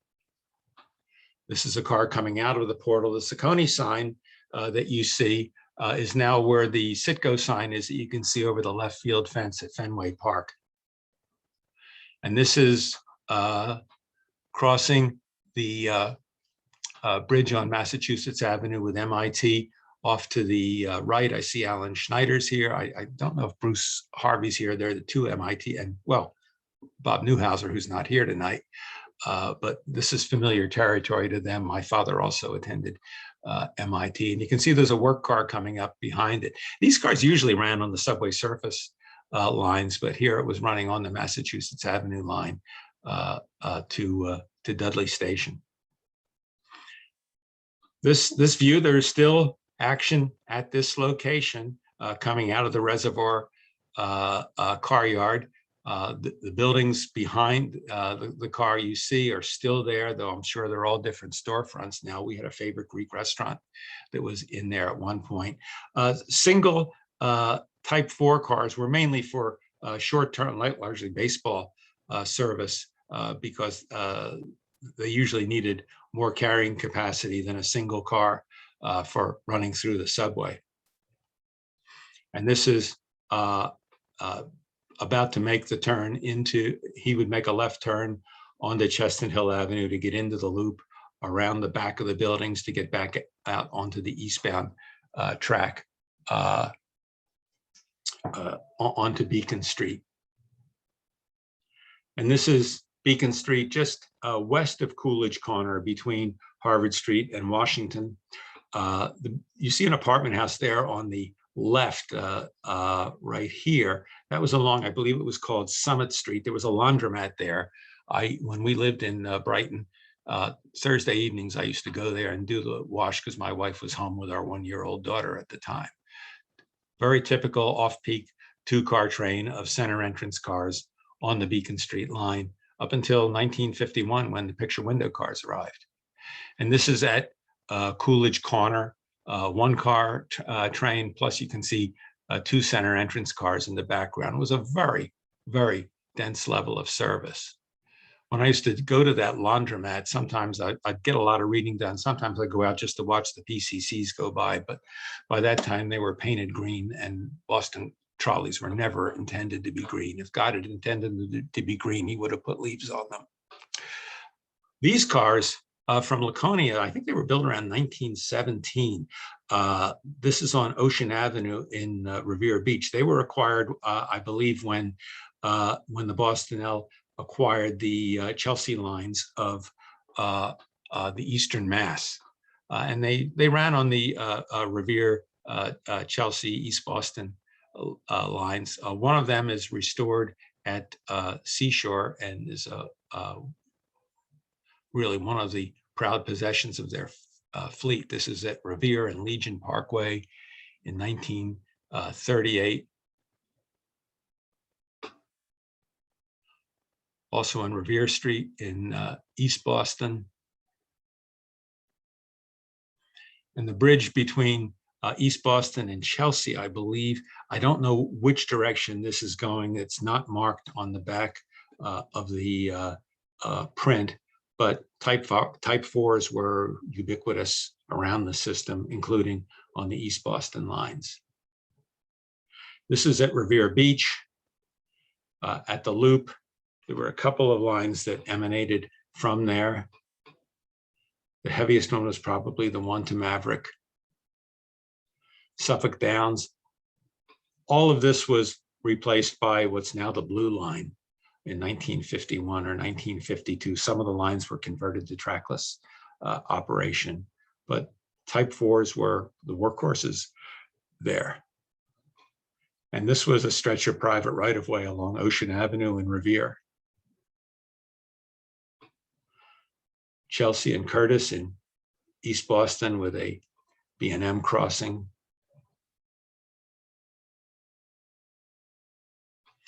There's a story here. On Valentine's Day, 1940, a horrific snowstorm hit Boston.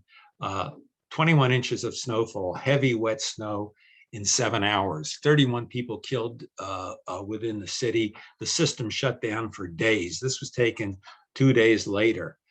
This car wasn't going anywhere. It should have been going between Fields Corner and the Ponce Circle, but he was stuck, and I'm not sure how much longer he would be stuck.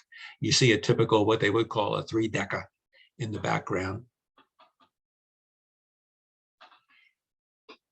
Center entrance cars were not commonly used on the Fellsway line, so this must have been a fan trip with a car for Elm Street and Stoneham behind it. This was one of the last stretches of huge private right-of-way in Boston. The Fellsway line was a fan favorite, running between Elm Street and Sullivan Square. The Mount Auburn Street portal for the underpass subway at Harvard Square, with a Type 4 on its way to Waverly Station in Belmont. The Bennett Street car house is behind the photographer, and also behind was Cronin's Tavern, where the BSRA guys used to hang out on Tuesday evenings.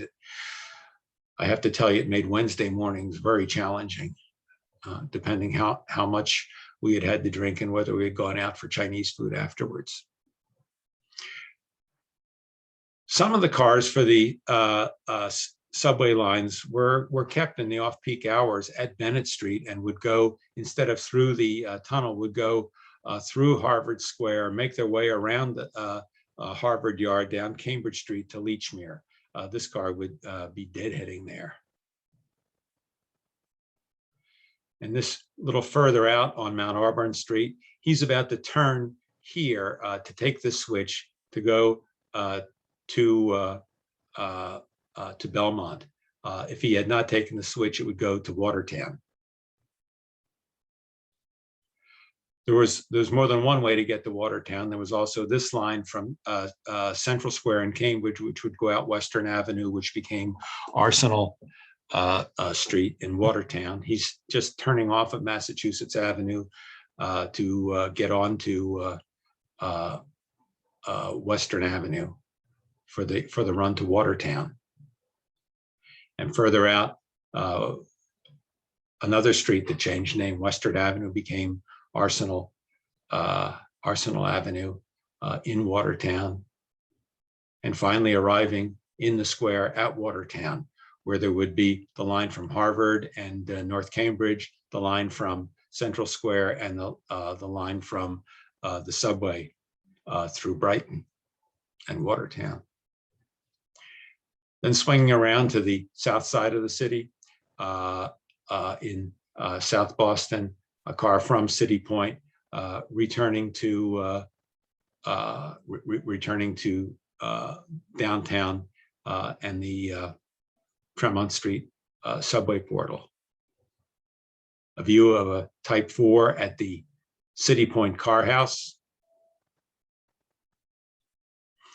Remember the first picture I showed of the PCC at Capon Street, Milton? Well, this truly, there's no argument, this was a deck roof car. This is the same location. I had taken that picture standing just to the right of that railroad crossing sign. And this is obviously a different time of the year. There's snow on the ground. My grandfather rode this line from his home in Roxbury to the tailor shop where he worked in Milton. Coming out of the Arbor Way, a car heading for the subway, one of the center entrance cars, turning onto South Street, and then continuing on South Huntington, then Huntington to get to the subway. Further up, South Huntington in 1938, a single car center entrance car, obviously two-man operation. They had to carry a conductor. And then further up South Huntington Avenue, Tony Tiuli, who's here tonight, he told me that the lines where the center entrance cars ran, they had to set the overhead somewhat differently than they would for the cars with poles in the traditional back of the car mounted over the kingpin. And further in on Huntington Avenue, this is just south of where the Heath Street Loop and VA Hospital are now. Up on the hill was the New England Baptist and Robert Brigham hospitals, two-car train on its way to downtown by way of the subway. In front of the Art Museum on Huntington Avenue, making its way up towards downtown. There was an interesting Netflix series about an art robbery in this museum that I watched last summer. I highly recommend it. I forget the name of it. This could be a problem as you got closer to town. 3-car trains of these center entrance cars on Huntington crossing Massachusetts Avenue in 1938. I believe by this point, the Huntington Avenue subway was under construction. This is in front of Symphony Hall, where we used to be able to go on Thursday afternoon and watch the orchestra practice for free. And this is some fairly fresh track work in 1938. I don't know if this had been because of work in the subway, but you're looking towards Copley Square in front of Mechanics Hall. One of the low sign cars making its way to the Arborway. Until the Huntington Avenue subway opened, the cars came out here on Boylston Street by the Public Garden, a car for Arborway coming out there. The Public Garden is immediately off to the left. Tremont Street is ahead. You can see a building there at Boylston and Tremont. This is Harvard Street in Brookline. There was a service from here along Harvard Street, then Boylston, and on up Huntington Avenue to another Boylston Street to go into the subway. And this is a little further down. He's turning onto Boylston Street, which is the continuation of Route 9. Behind where you see the rise in the road, sort of in the center, is where the Highland branch of the Boston and Albany, which is now the Riverside line of the MBTA, passes under. You can see there's a traffic cop directing traffic there. There was no light. A little bit of a story here. When my wife and I were looking for an apartment, we were given directions to come off of the Jamaica Way, go west on Boylston Street, turn right onto Harvard Street until we got to Beacon Street. We would see a no left turn lane. We were told to make a left there and continue for 2 more blocks. Totally nonchalant. Only in Boston would you get directions like that. It was a great apartment. This is along Tremont Street. You can see one of the so-called Tremont PCCs behind this low sign type 4 car. They were called Tremonts, but initially they ran mainly on the Watertown line. And here is one of the type 4s having on its way to Brookline Village, having just come out of the subway portal there at the Public Garden. And turning around, looking towards Arlington Street. And he would then have to, they would have to make this rather perilous trip along Boylston Street and down Huntington Avenue, completely in street running. And the opening of the Huntington Avenue subway in 1941, which was a New Deal PWA project, really shortened the running time on that operation. This is coming out of Eggleston Square. I think it was called Walnut Avenue, Walnut Street, on its way almost to Humboldt Avenue. You can see there were still horse-drawn deliveries along Seaver Street there. No date on this picture. And further down Blue Hill Avenue on the way to Mattapan, one of the type 4s, which were until 1949, and there was a horrific accident at Eggleston Square. They were sort of the workhorses on the Mattapan-Eggleston line by way of Blue Hill Avenue and Seaver Street. And then almost at Mattapan, Blue Hill Avenue and Canterbury Street. My father had an uncle who lived in a house very similar to this. You can still get this photograph at Central Avenue crossing in Milton, one of 2 grade crossings on the Mattapan-Ashmont line. A car from the subway turning one of the center entrance cars into Eggleston Square, and then coming down the hill, you can see a type 4 also going to turn into there were actually, I believe, 2 loops in here. It was a very complicated track arrangement, and then a transfer to the Washington Street L. Several lines came in here at one time. I believe there was a line from Dudley. There was also a shuttle line that came up from the Arbor Way. And there we are with a car just about to pass under the L, having come up from the subway, and he will pass under the L, then make a left turn into the Eggleston Square terminal.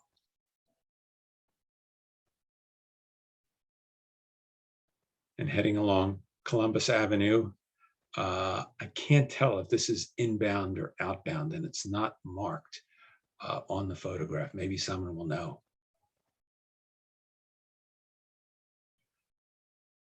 Deck roof heaven, this is looking south. This is a northbound type 4 and a southbound center entrance car.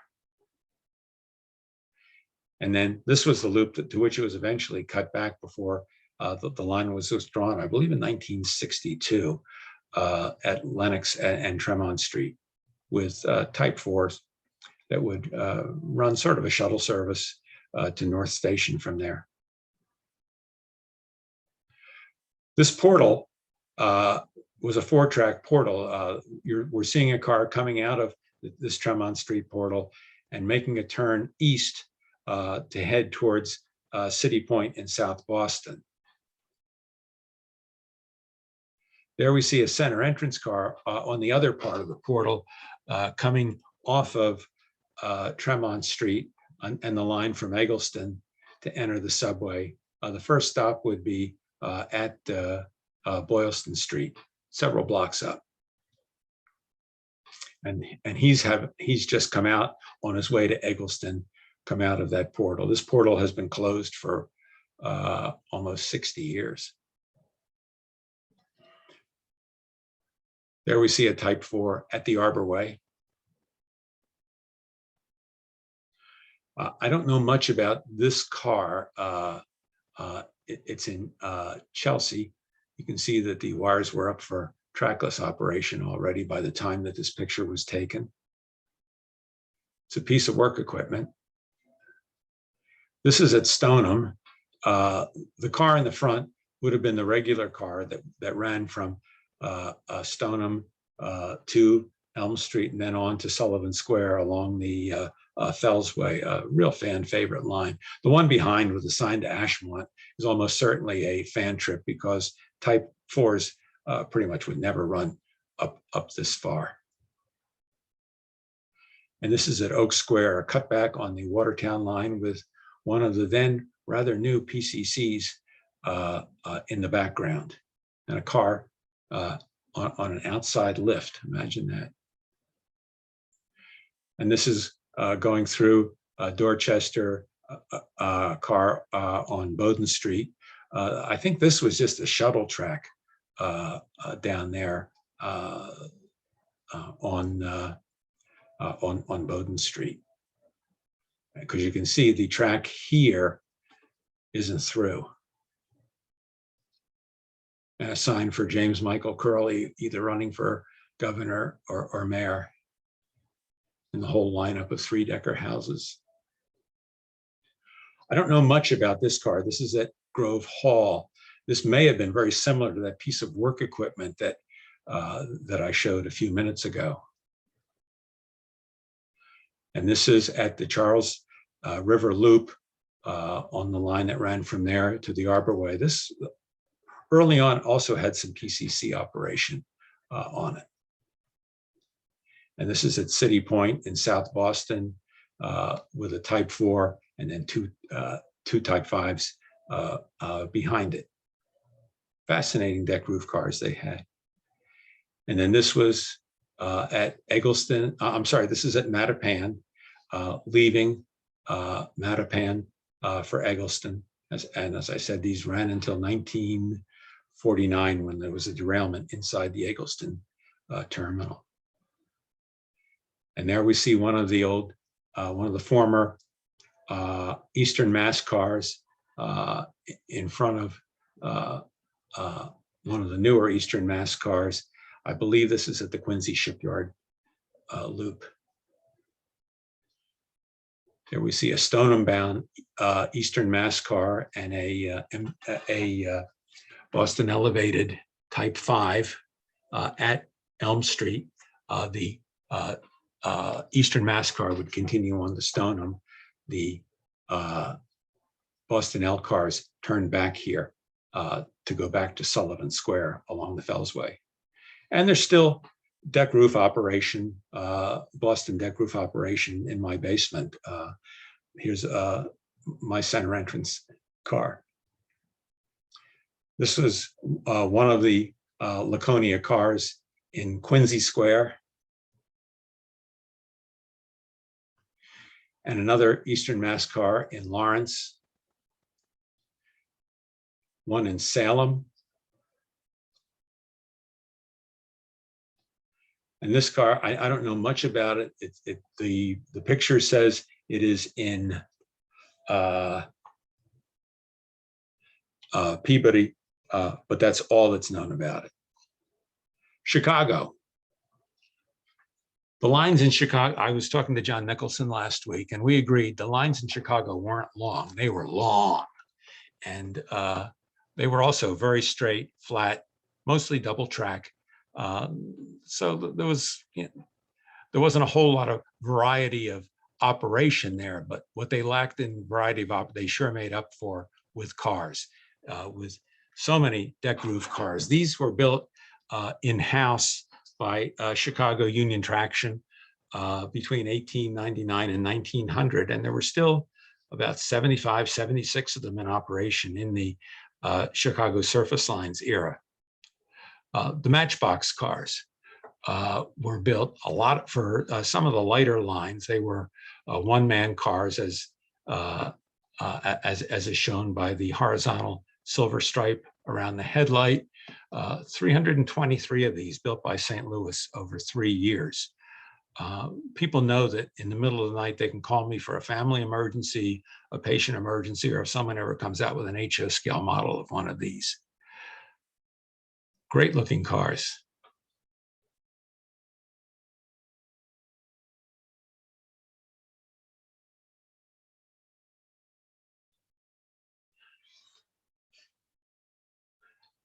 The big Pullmans, there were 600 of these that were built.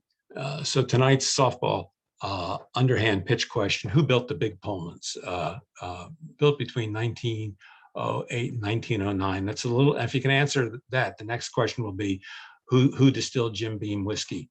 Okay, Pullman built just 600 of these. They were everywhere in the Chicago system. Then there were the new Pullmans. They were a little shorter, not quite as wide. There were 350 of these. And then there were also 50 pressed steel cars, which were very similar to these cars. One of the new Pullmans. I don't have locations on all these things. This was advertised as a black and white presentation. I have a couple slides in here. If there's any objection, let me know and I'll skip over them.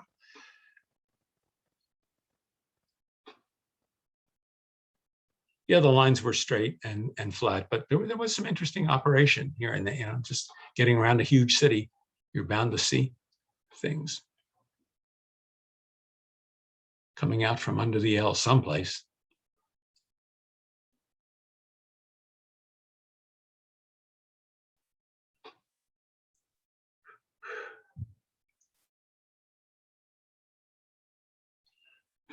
These were this group of Brill cars. There were hundreds of these. The first 200 of them were called the Little Brills. They were a little shorter than the remainder of them.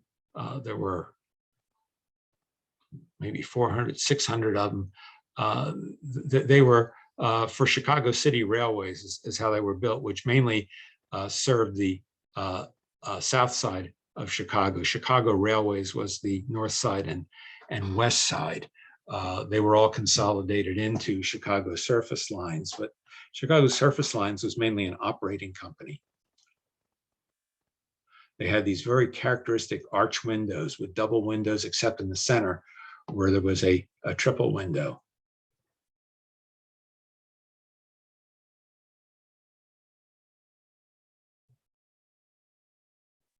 elaborate striping.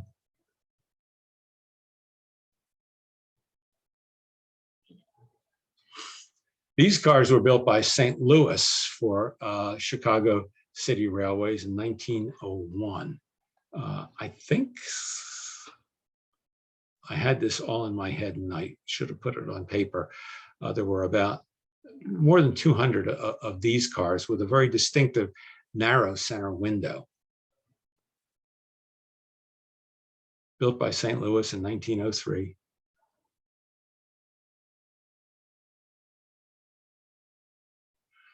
Baltimore was the last holdout for a regular deck roof operation. This was a fan trip. This was a car commonly chartered for fan trips, 5727.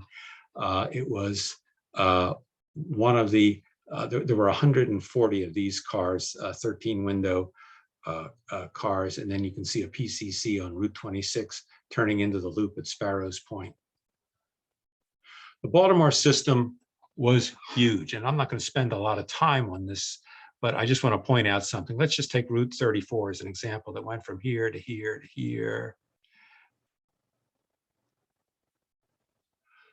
And then Route 18 that went, also meandered all through Canton, and then also wandered around downtown, heading up here and then out here. And then Baltimore had a real aversion to straight line routes. The more they could wander, the happier they were. This is 1938. It was a vast system at that time. And a lot of the routes did not have loops. By the time the great photographers were photographing it really vigorously, this is what was left of it in 1950. The Sparrows Point line no longer ran into downtown Baltimore. It was, though there was a shuttle track by way of Eastern Avenue for a long time. And this is what National Cities was able to do in its first 3 years of operation of Baltimore Transit. However, they did make some of the routes a little straighter and a little less circuitous, but at what an awful price. They wanted to get rid of the trolleys. The streets department wanted to convert streets to one way. So streetcars were really doomed in Baltimore, even though it was such a vast system. This was the Fort Howard line, which was an extension of the 26 from Sparrows Point, and a closer up view of it. At one point, it had been a big circular line, but a bridge burned out. I'm not sure exactly when. And then it was just a back and forth between Fort Howard and Sparrows Point. We'd cross, this was called North Point Creek.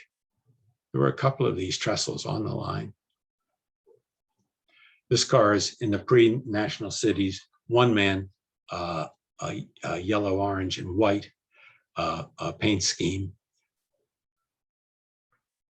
This is in the National Cities paint scheme.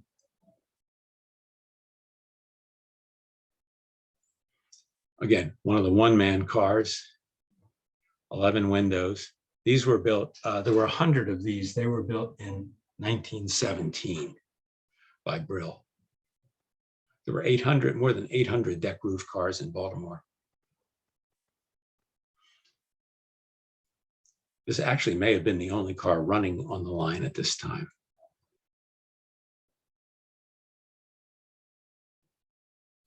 Picture was taken by Lester Wismer, and that was his father, Henry Wismer, who had been a motorman on, what was it? Montgomery Traction, before it was absorbed by the Lehigh Valley Transit. And this is a two-car train of the Red Rockets, the 13-window MU cars, which were built in 1918, 140 of these. At Sparrows Point. And then downtown Baltimore with the Bromo Seltzer Tower in the background. This was a summertime Saturday afternoon. Les Wismer took this picture. It would have to be a Saturday. He would never go out on a Sunday. The Wismers were old order Mennonites, and Sundays were only for religious activities. This line also meandered. It's coming in. This is one of the MU cars coming in Eastern Avenue, having crossed. I think that's a B&O crossing in the background. And this is Eastern Avenue, and the car in the background is about to turn south onto Dundalk Avenue for the long run to Sparrows Point. This was beyond Dundalk. I think this is Turner and this movie theater. Ed Miller always tried to get movie theaters into his pictures. And he was particularly fond of Ingrid Bergman. Knowing what a complicated life, personal life she had, and what a wonderful person Ed was, she probably would have done better if she had hooked up with Ed. And as I said, I apologize because I said this was going to be black and white, but this was one of Ed's color pictures along the line. This is outbound to Sparrows Point. I don't know why the Fort Howard sign is in there. In the background was a GI Bill driven post-war housing development.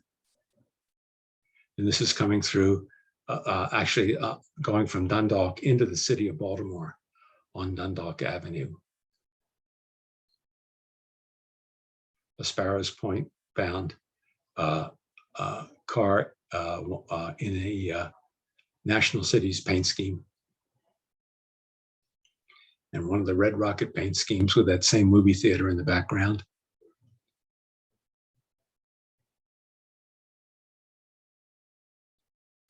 This was a fan favorite, this stretch along here.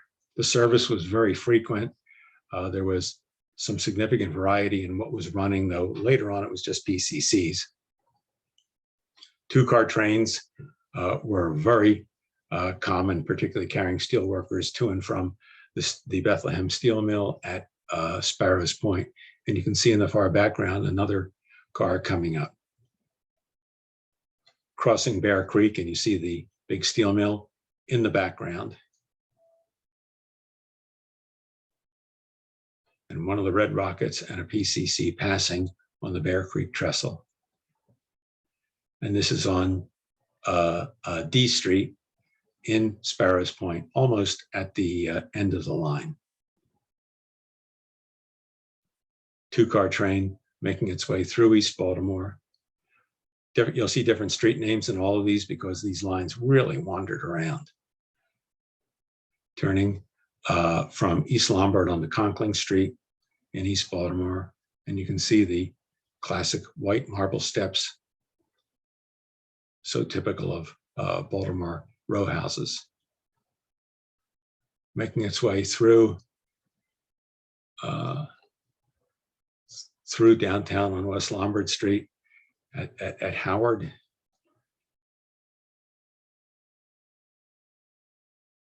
Making its way to downtown, coming down South Wolf Street, about to turn onto East Pratt Street. I don't know exactly where this is. If anyone knows the location, they can tell when we're finished. Snug's Tavern, don't know much about that either. If anyone has eaten there, had anything to drink there, we can talk about that later. This was someplace in the west part of downtown, and this was a Baltimore chapter NRHS fan trip. I believe this picture is the cover of one of the books about Baltimore. This was a fan favorite, the line to Lorraine Cemetery, between Walbrook Junction and Lorraine Cemetery. He's reversing the poles, about to go back to Walbrook Junction. You can see the entrance to the cemetery there on the right, and making its way along the private right-of-way in the later years with the rather plain, austere National Cities color scheme. Coming up through the private right-of-way on its way to Lorraine. Windsor Mill Road was the main road that the line followed between Walbrook Junction and the cemetery. Coming through Dickeyville, near the end of the line. Les Wismer took this picture. Unfortunately, he didn't label his negative jacket, so what this siding was, and no one has ever published a good track map of Baltimore, so that's a good enterprise for someone at some point. And this was at Walbrook Junction where the cars would turn back, and you can see over on the left the overhead for the trackage out of the loop at Walbrook Junction, from which the Route 15 cars would leave.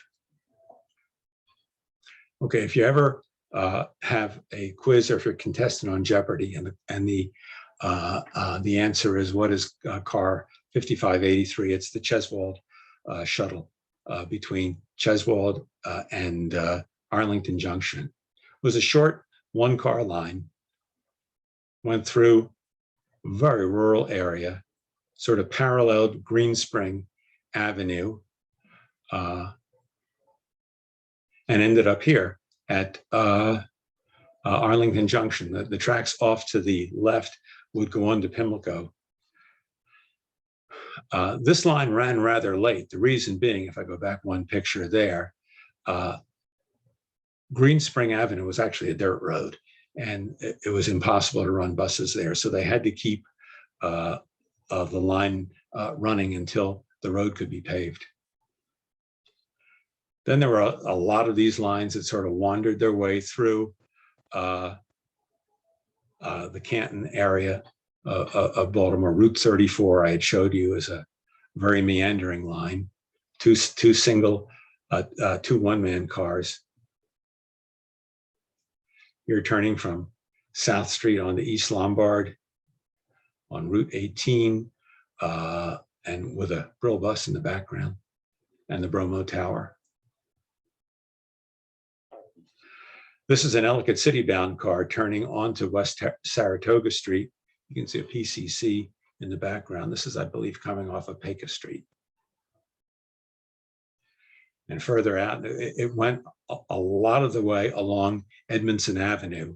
This was North Bend Loop, which was a turnback loop for some of the PCCs on Route 14. And there's one of the cars, also one of the deck roof cars coming out of the North Bend cutback loop. The line was later became just a shuttle between Catonsville Junction and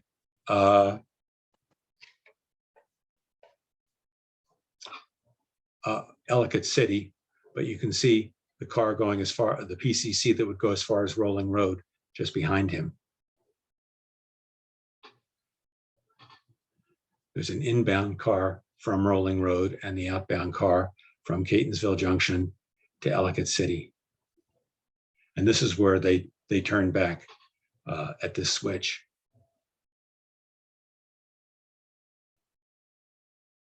Interesting looking cars. This was before when Route 9 ran all the way from Ellicott City to downtown. This loop here at Rolling Road is where the PCCs turn back.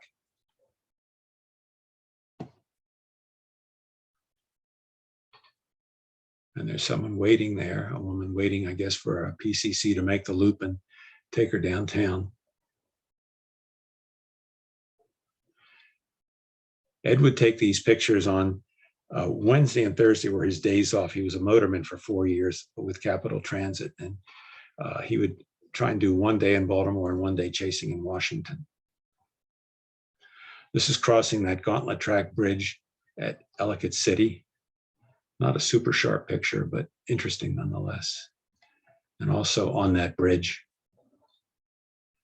this area has flooded out several times in recent years, regrettably.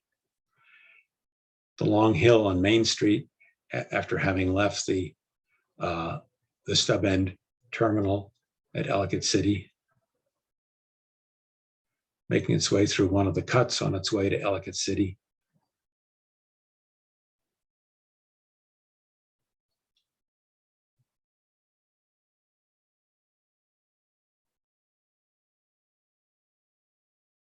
Edmondson Avenue and Old Frederick Road, though Edmondson Avenue wasn't much here.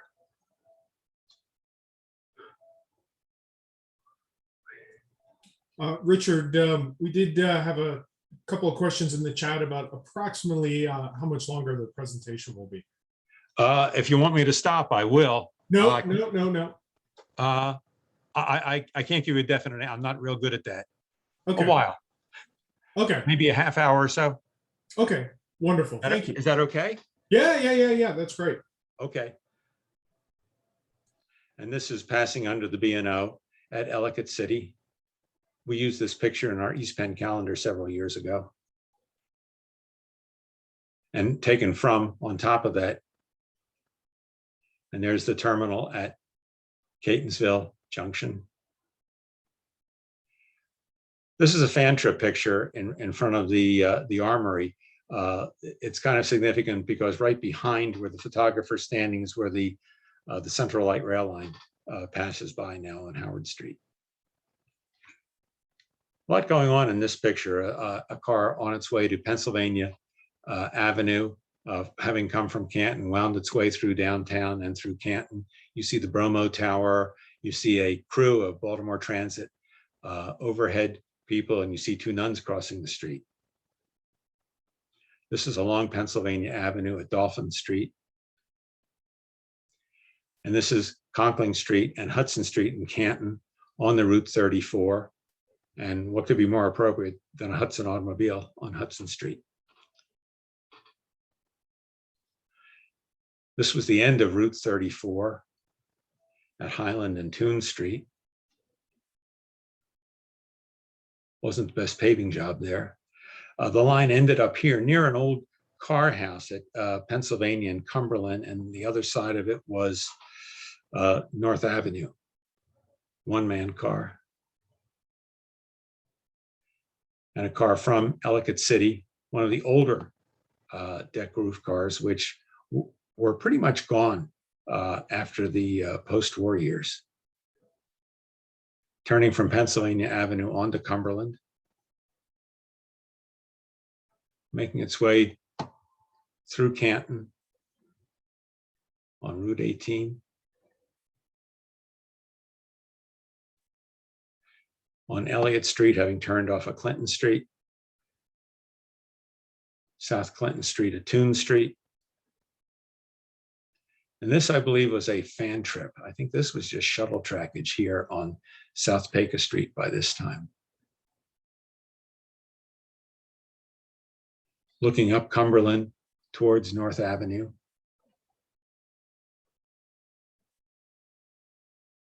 Grundy Street at Eastern Avenue, a car on its way to Sparrows Point.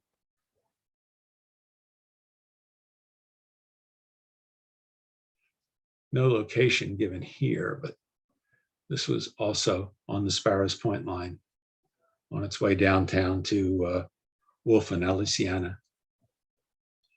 And the elevated, the Guilford L with the Orleans Street Viaduct overhead. And one of the yards. Public service. No question, this is a deck roof car. This was on the Camden Division at the end of the line at Clementon. Some of the cars from the Southern Division eventually ended up in North Jersey on the Jersey City and Newark operations. I don't know the exact location here, but it's on the elevated structure on its way to Union City. Don't have a location for this. It's on the Newark Division. And this isn't strictly speaking a deck roof car. So if there's any objections, I'll skip over these. Bergen Line Avenue at Monastery Place in Union City. As I said, Ed always liked to get movie marquees in if he could. Having come down off of the elevated structure, Palisade Avenue and Ravine Avenue. In the background here, there was a work car that was kept in some sort of a chain link cage. Ferry Street at New York Avenue in Jersey City.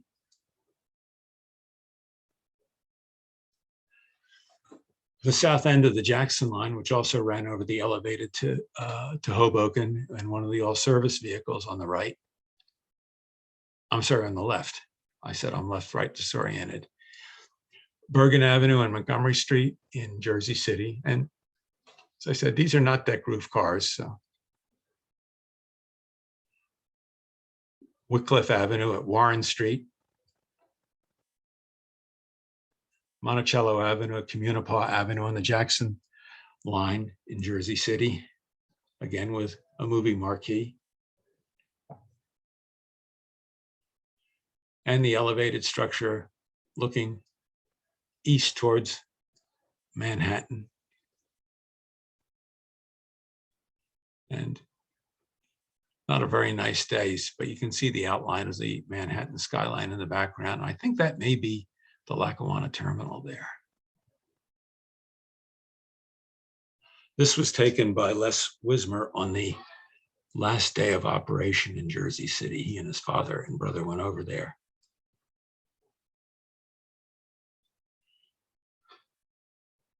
West Orange Loop with the GM post-war bus. 3 cars. Coming onto Main Street in Orange. The Hackensack line, this was a fan trip. All the young fans out on the Hudson River line in June of 1937. Scotch Plains in 1935. Don't know anything about the cars. And Elizabeth in 1932.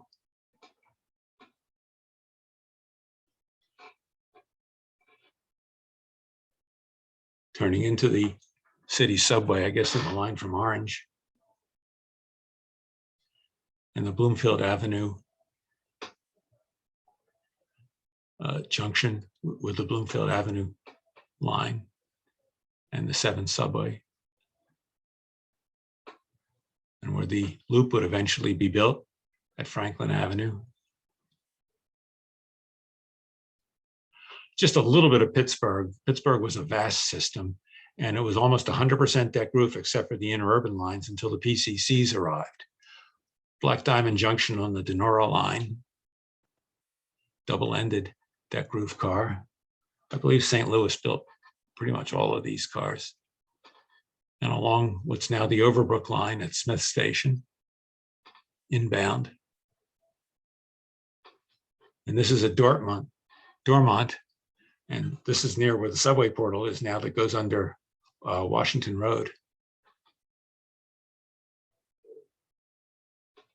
And at Smithfield Avenue and Carson Street, looking towards downtown with the P&L station. And the Clearview Loop, this is now where the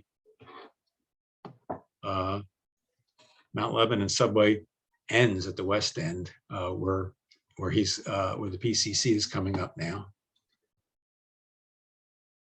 And the shuttle line along Carson. Off to the left was the South Hills Tunnel. Ed Miller had no fear of heights. And this was in Charleroi, looking across the Monongahela River. I guess his lack of fear was justified. He lived to be 90. This is on the Washington, coming into Washington. I'm not sure exactly the location. Maybe someone will know that. And this is at Trafford, a West Penn car and a deck roof Pittsburgh Railways car changing ends at Trafford.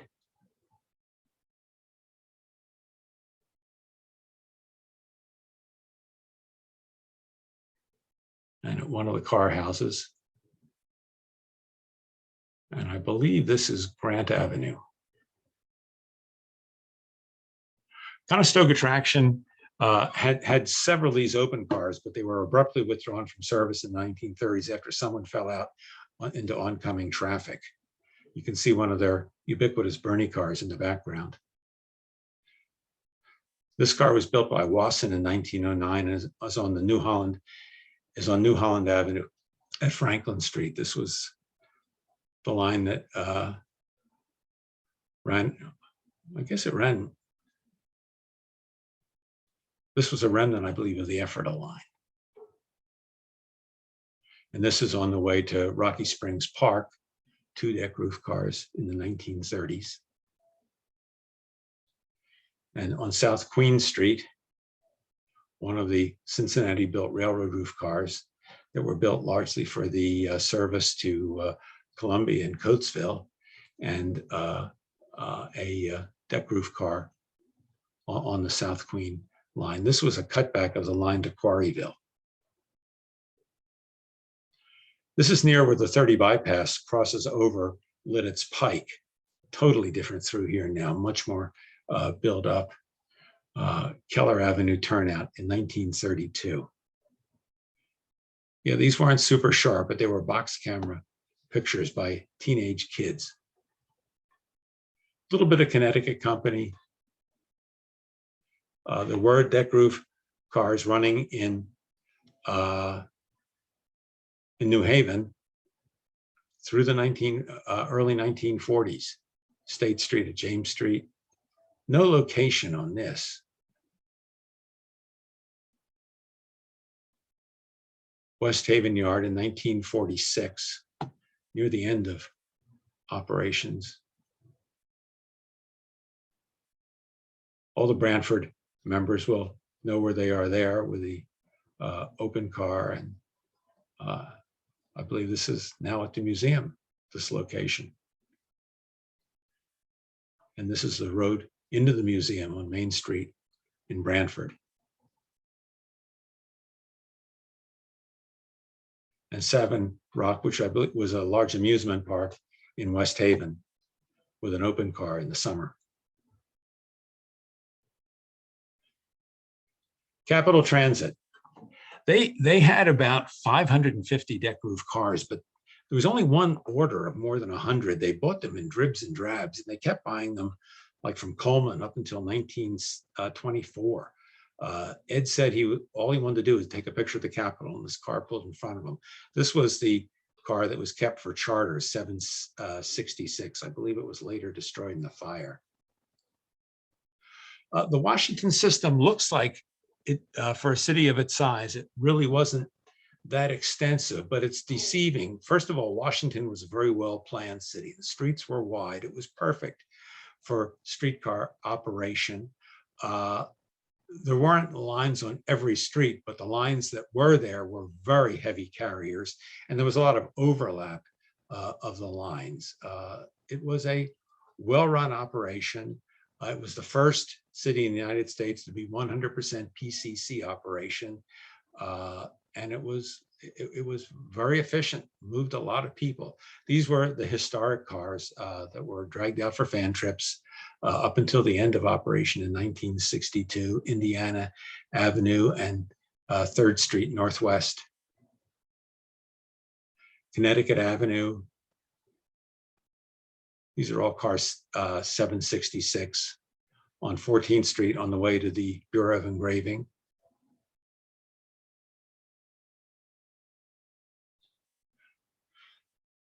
Fourteenth Street at Emerson Street.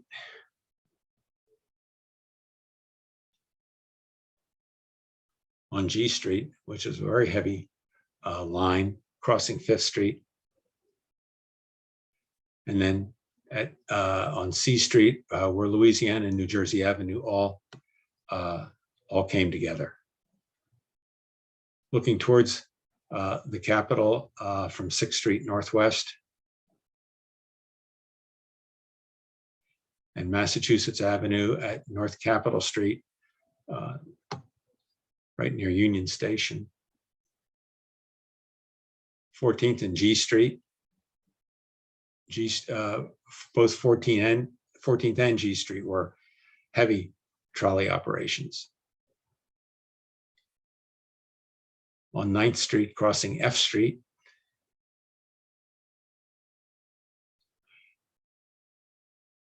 The person standing on the step of this rail grinder car was Ed Miller's great mentor and friend, who was also a Capital Transit motorman, Mike Lavelle.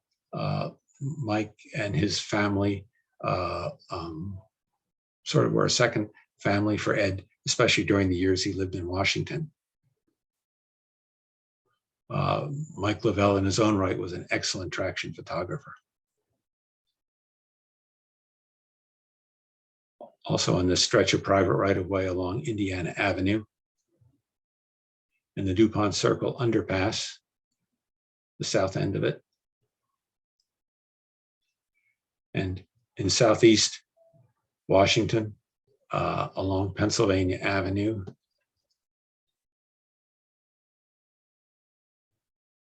and at Union Station. This was an attempt to convert the deck roof cars to one-man operation, and they put the skirting on. I guess they meant well, but it sure looked weird. This is at Eckington Car House, and there it is on the painted bridge at College Park on the Branchville line with the PCC passing. This is Kenilworth Avenue at Benning Road Northeast. This was east of the plow pit. Benning Car House is seen on the left. That's the car house from which Ed motored during most of his career with Capital Transit. Off on the right are the tracks of the Pennsylvania Railroad bypass around Union Station. This is G Street at 15th Street Northwest. This was a diversion car, and it was diverted because of the date, January 20th, 1949. It was the day of the Harry Truman inaugural. And so because of the parade, the cars were diverted off of Pennsylvania Avenue. On the line, this is a fan trip on the line to Branchville at College Park, Pennsylvania Avenue and 15th Street Northwest. And regular operation on the line to Beltsville. G Street at 11th with the Woodward and Lothrop well-known department store there on the left. 14th Street and Colorado. I believe this is where the line to the Bureau of Engraving left from. And I think there was also a line that ran to Southeast Washington from there. On the Beltsville line, Uli Crossing. The Calvert Street at Biltmore, the regular car would be going to the Navy Yard by way of U Street and Florida Avenue, and I want to say 6th Street Southeast. I may be wrong. Someone can correct me at the end. In front of Union Station. This was the line from Benning that Ed motored so often. This is at H Street, and then it would make a jog over Massachusetts Avenue and New York Avenue. This is at 4th Street Northwest. On Kenilworth Avenue, under the overhead, further east, and along Benning Road. New York Avenue and 14th Street, on its way either to Washington Circle, and sometimes I think they ran to Roslyn, I'm not sure. And this was New York Avenue at 15th Street. This was also a diversion for the Truman inaugural. This was the plow pit at Benning Road and 16th Street Northeast. One of the Providence cars and an irregular deck roof car in service with a PCC behind it. Very heavy level of service in Washington. These Providence cars, there were 50 of them they acquired in 1936. It tells a story. He got out to Kenilworth and forgot to put the pole down and had the front pole up all the way back to the plow pit one night. Fortunately, a supervisor didn't see him. This is the east end of the Benning line, I think, Seat Pleasant, yeah. And this is that car 713 with a B&O train passing, steam hauled train passing overhead and along Florida Avenue on his way to the Navy Yard. little bit of 3rd Avenue again, carrying coals to Newcastle. You have to turn sideways to see this in its proper orientation. I couldn't rotate it. The 3rd Avenue system was vast, both third rail and overhead operation. Most of what Ed photographed was in Yonkers and the Bronx. A lot of people here will know a whole lot more about this. Maybe if I get done shortly, Jack May can still get home and write a couple more chapters to his book, then we'll know everything about 3rd Avenue. Morris Park Avenue at Williamsburg Bridge, the north end of the Boston Road line. East 137th Street, which was the south end of the Boston Road line. Don't know any details of these cars.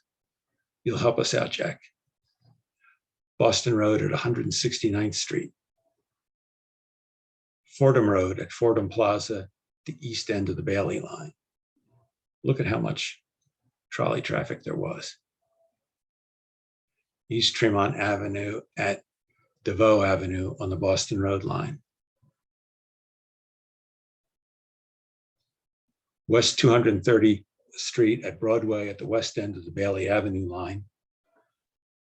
I don't know what elevated that was in the background. Westchester Avenue at Southern Boulevard, Route A, Westchester Avenue, New Rochelle. No location on this.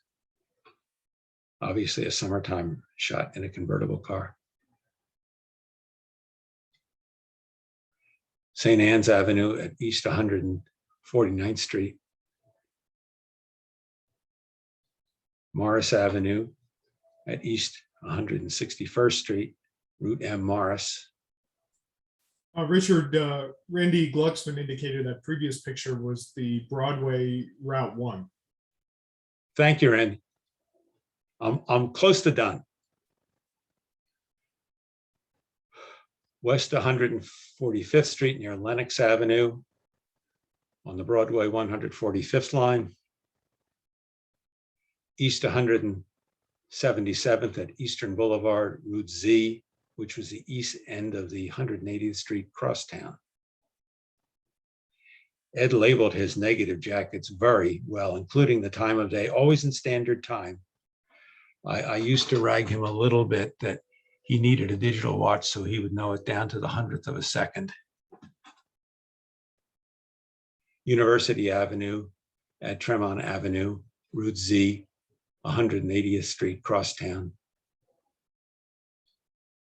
East Tremont Avenue at 176th Street, O'Brien's Square, Route Z, 180th Street crosstown. Madison Avenue, East 138th Street, Route X, ancient car. Locust Avenue at East 134th Street, Route 138X East End. East 169th Street at Boston Road. West 207th Street.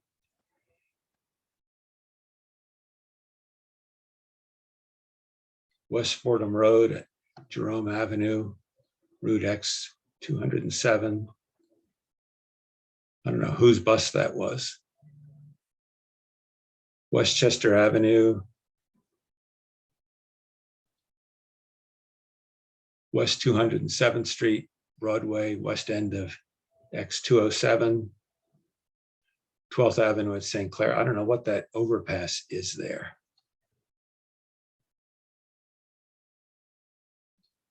East Tremont Avenue at 3rd Avenue at the south end of the V. Williams Bridge line. Morris Park Avenue at East Tremont Avenue, Route V. Williams Bridge. Burnside Avenue at Walton Avenue, Route S. Sedgwick. And then a boomer car in San Diego. That was the theme of our 2019 East Penn meet. Few odds and ends. Manchester, New Hampshire. Chick Siebert, after he graduated from college, worked for GE in Lynn, Massachusetts, and would venture up to Manchester to catch pictures of the final days of that operation. And they had some interesting old deck roof cars there.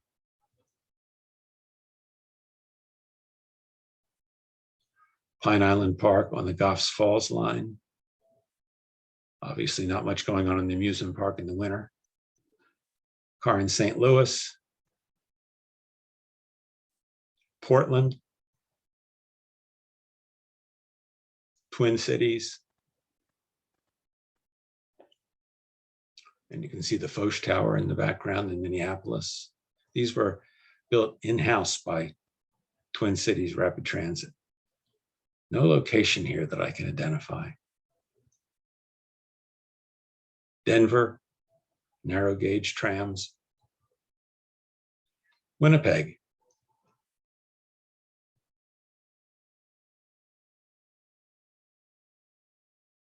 Vancouver, British Columbia Electric. Massive cars. Just a little bit of deck roof rapid transit. This was the first place I ever saw deck roof rapid transit cars was in Boston, but not here. This was the Atlantic Avenue L, looking north from South Station. It ran along Atlantic Avenue between South and North Station. Was torn down in 1938. Didn't carry many people and was thought to be an eyesore. They didn't know eyesore until they built the Fitzgerald Elevated Highway a decade later, which has subsequently come down with the Big Dig project. These cars, I was fascinated by these deck roof cars as a little kid. This is Chicago. I'm not sure of the exact location. Is this a deck roof car or a monitor roof car? It's a little bit like asking, when does a cucumber become a pickle? These are the B cars on the BMT.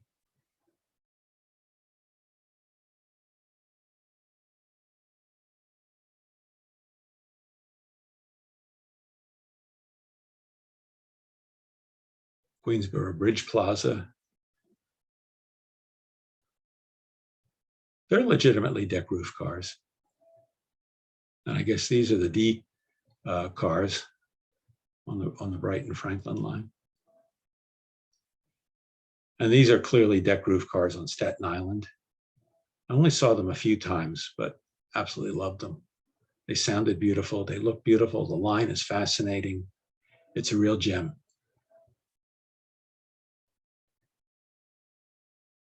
At Stapleton. Painted in the B&O colors.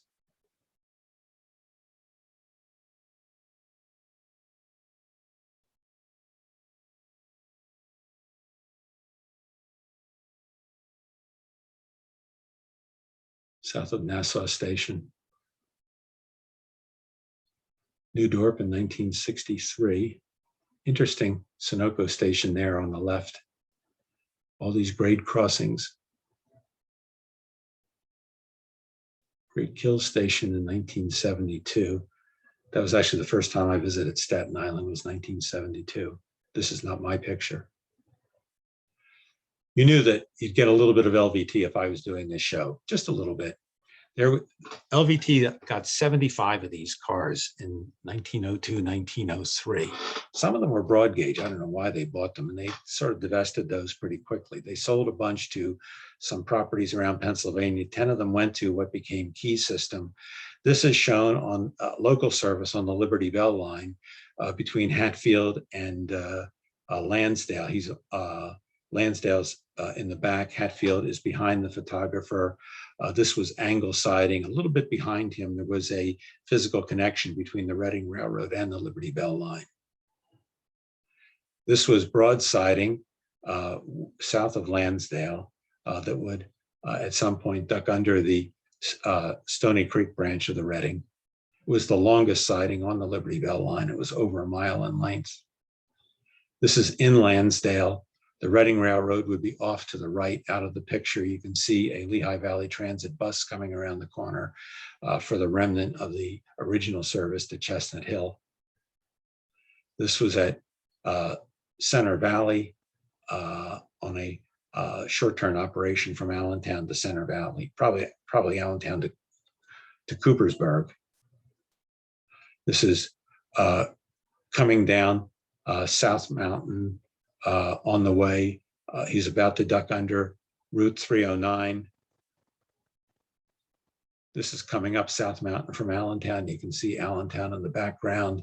He's coming up to Summit Lawn on a short turn route. And this is coming out of Emmaus Junction. And there was a siding here. Directly behind him was Emmaus Junction, where the Emmaus cars would turn off onto Emmaus Avenue. The significance of that was that this was the point south of here where the Philadelphia division officially began with the LBT.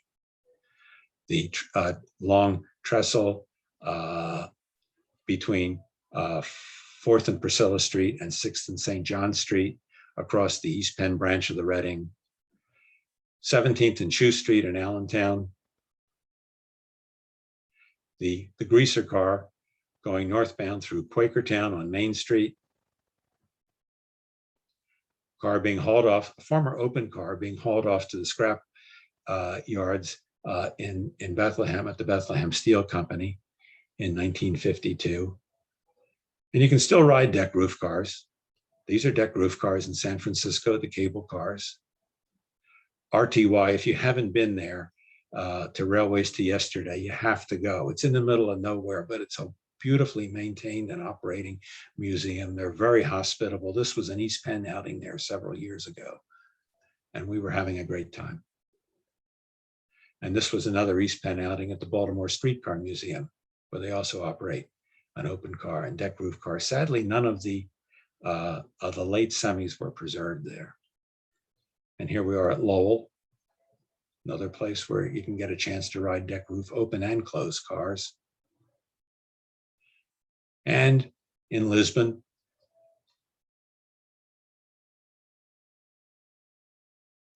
and at Pennsylvania Railway Museum. They will be having their trolley meet in June 2022, a little plug for them. And since I asked at the beginning if anyone thought that MBTA car was a deck roof car, anyone think this one is? I can still go down to my basement and look at deck roof cars whenever I feel like it.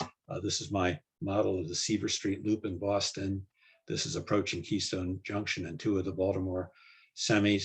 Thank you for your attention, your long patience. I apologize for the prior technical glitch and how long we've gone on, and we can talk.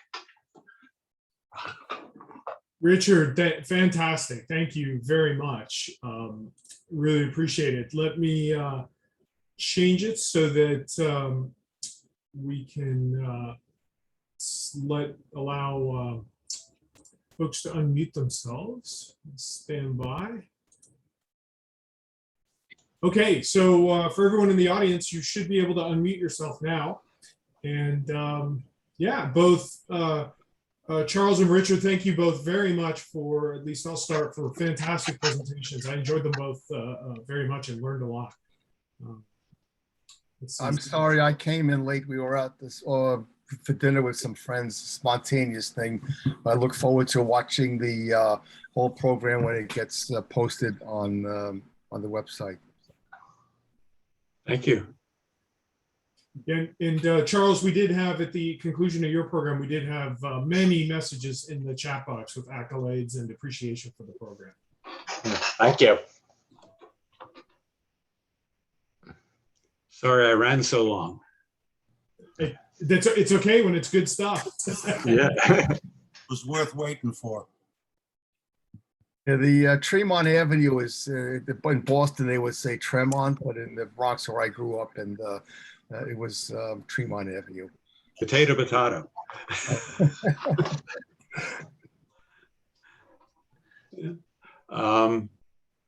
Well, it's funny. My father was from Boston, and he said Tremont, but he had lived in New York for a while.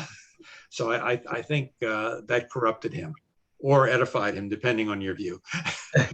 How about out-of-towners who think that Houston Street is Houston Street? Yeah. Super show. Every time I thought I'd hit a high point, then you'd go to from Brooklyn to Boston, and it just kept getting better and better. So it was really a super collection of photographs and very enjoyable. Well, thank you. It was fun putting it together. I was editing it till sometime this morning. It looked like a lot of work.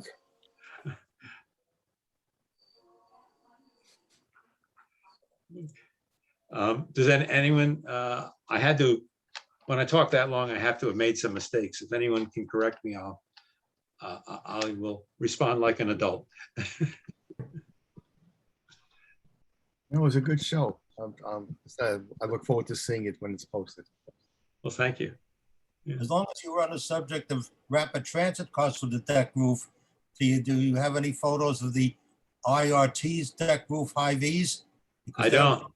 They're probably the most famous deck roofers in the New York area when it comes to transit, even more so than the Staten Island cars or the BMT Steels. Okay. Are they, I'll have to look. I have the, that wonderful book that ERA did about the L's of Man. Are they in there? I'll have to look again. Not about the L's, they were subway cars. Oh, okay. Something that the ERA Headlights publication on the 100th anniversary of the subway should probably have. But one of the interesting things I was told by an old timer I work with on the IRT, so the deck roofers were the second order of steel cars for the IRT subway past the Gibbs cars. And they designed them with a deck roof with the intention of putting a fixture for an end sign, an end destination sign on the cars, which they never did. And that design was never repeated on anything else on the IRT. I see a comment there from George Gulla. George, I assume you saw yourself in the picture at the Pennsylvania Trolley Museum talking on your cell phone. Yeah, it must have been a long break there.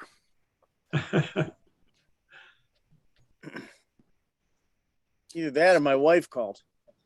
Okay. You don't leave those calls go. No, to maintain the peace of the domestic tranquility, I get it. Yeah. Yeah. Yeah, but notice the dispatcher was watching, so it was okay. Night all. Washington 766 still survives.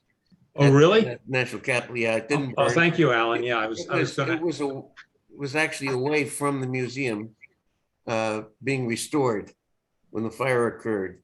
Okay. They brought it back, and it still needs work, so it doesn't run. Okay. But which is unfortunate.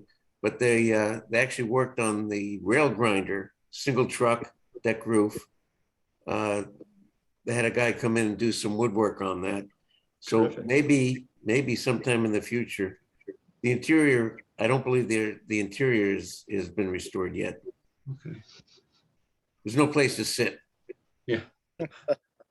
Well, it wasn't meant to haul passengers. Yeah. Well, originally it was.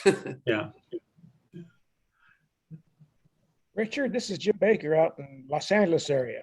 The LA Railway had some deck roof standard cars, 3 foot 6 inch gauge. Yeah, I know. Yeah. I've seen pictures of them. I had so much stuff. I'll try and incorporate them if I do a show on this topic again, but I have to decide what to drop out of it. I've done enough writing and editing that the hardest part is always eliminating things. Yep.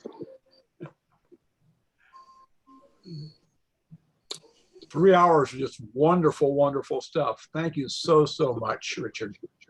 Well, thank you for coming. When are you going to write a book? What's the plot line? It's whatever you want. Deck roof cars of North America. Oh, Design history. well, I see Jack May dropped off. I hope he's going back to his writing desk because he's going to do the Opus Magnus on 3rd Avenue at some point, and I think we'll all know everything there is to know about it. And we've got about 7 volumes of the ERA series on the subways and streetcars of New York. Oh yeah, yeah, yeah. I won't live long enough to see all of them, I'm afraid, but I'm looking forward to as many as they can get out. No one answered my question why there was so much trash in the private right-of-way in Brooklyn. People throw stuff on the right of way and nobody No. picks it up. But it was the best survey of all the lines in eastern Pennsylvania. Everything from Hershey Transit, Lehigh Valley Transit that I've ever seen. It was really super. Well, thank you. Yeah. Yeah. The photographic quality was variable, but look at the cameras the guys had. Oh, no, they really did a good job. They really did a great job with the pictures they did. I had no complaints about the quality of the photos. They were all very good. Ed Tennyson told me that when General Motors took over Philadelphia Rapid Transit, in 18 months, they bust 85% of the streetcars. I've always wondered, did anyone in Philadelphia care that they were losing their streetcars? They did care in Washington to a degree. With some lines, yeah. My maternal grandmother cared about, but she complained about everything. So there was much more of the biggest in the Philadelphia area, Alan, complaint about loss of trolley service was the Westchester line of the Red Arrow. Because at the time it was converted, ridership was actually increasing.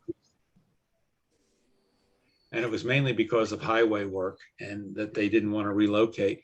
The median on Westchester Pike was wide enough for double track operation all the way to Westchester. That's a shame. Yep.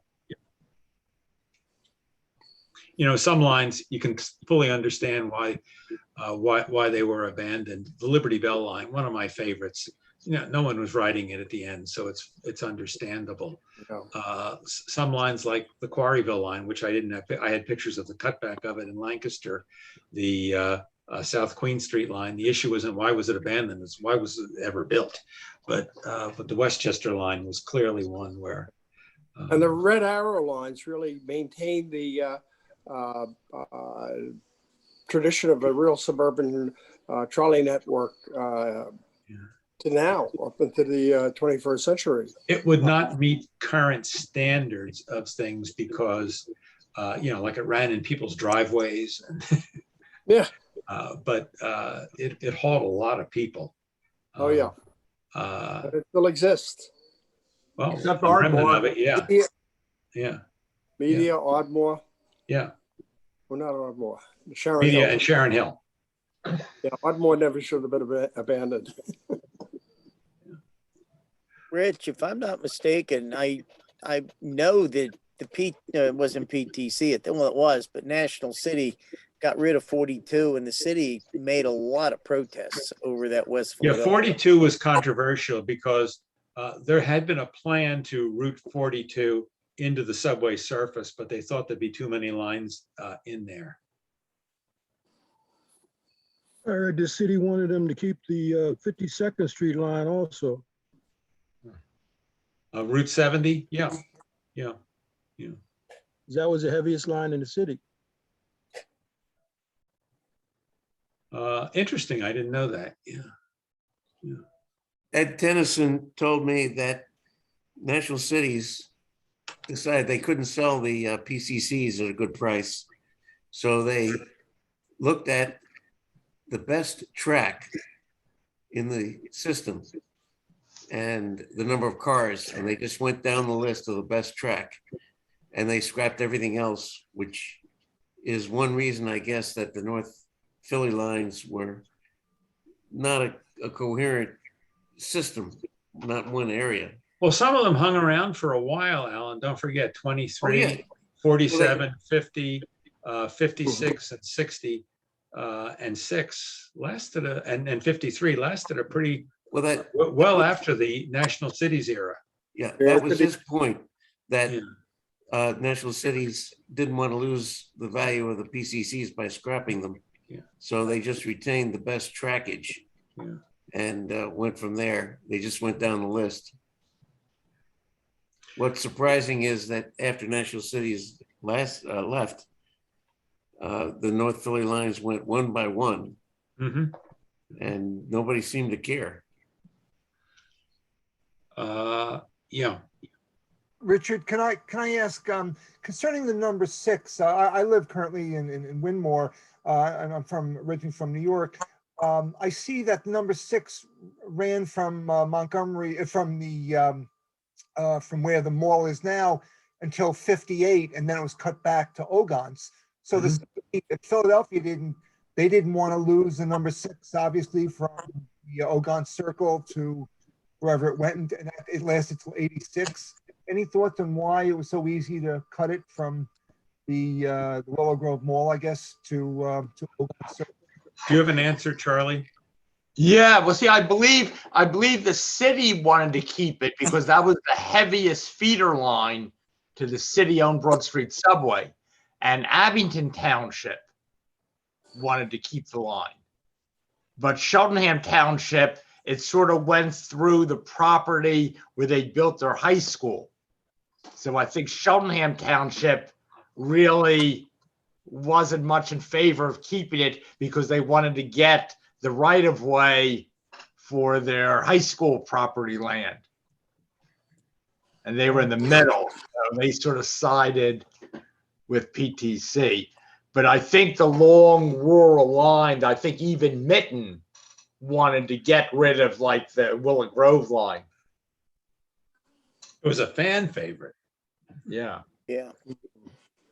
And also, at one time, there was a pretty,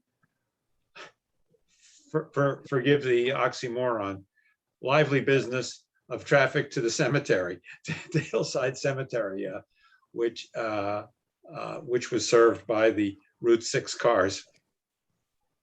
My great-grandmother had her last ride on a near-side trolley, the Hillside Cemetery.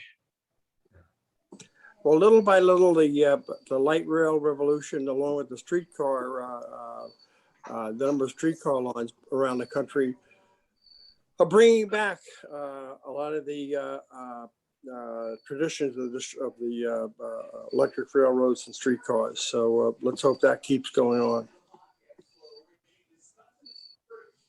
Sounds good to me. Will New York City ever get a light rail or a streetcar line? They seem to be a holdout. Which is the holdout? Plan seems to have disappeared. The big holdout is New York City. For whatever reason, we just don't consider what light rail could do for some of the really heavy bus lines in New York City. It's not even the MTA; doesn't even want to look at it. Even Brooklyn. I worked for the MTA for about 35 years, and it was a little frustrating. Well, you know what's ironic? Back around 1950, the Board of Transportation, which was running the transit system at the time, had the rail on certain streetcar lines redone. Among them, I believe, was Flatbush and Coney Island Avenue, and I believe also 7th Avenue.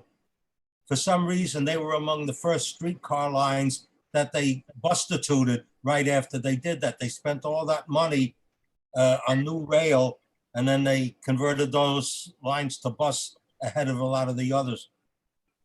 Last one that left was Church Avenue in Brooklyn.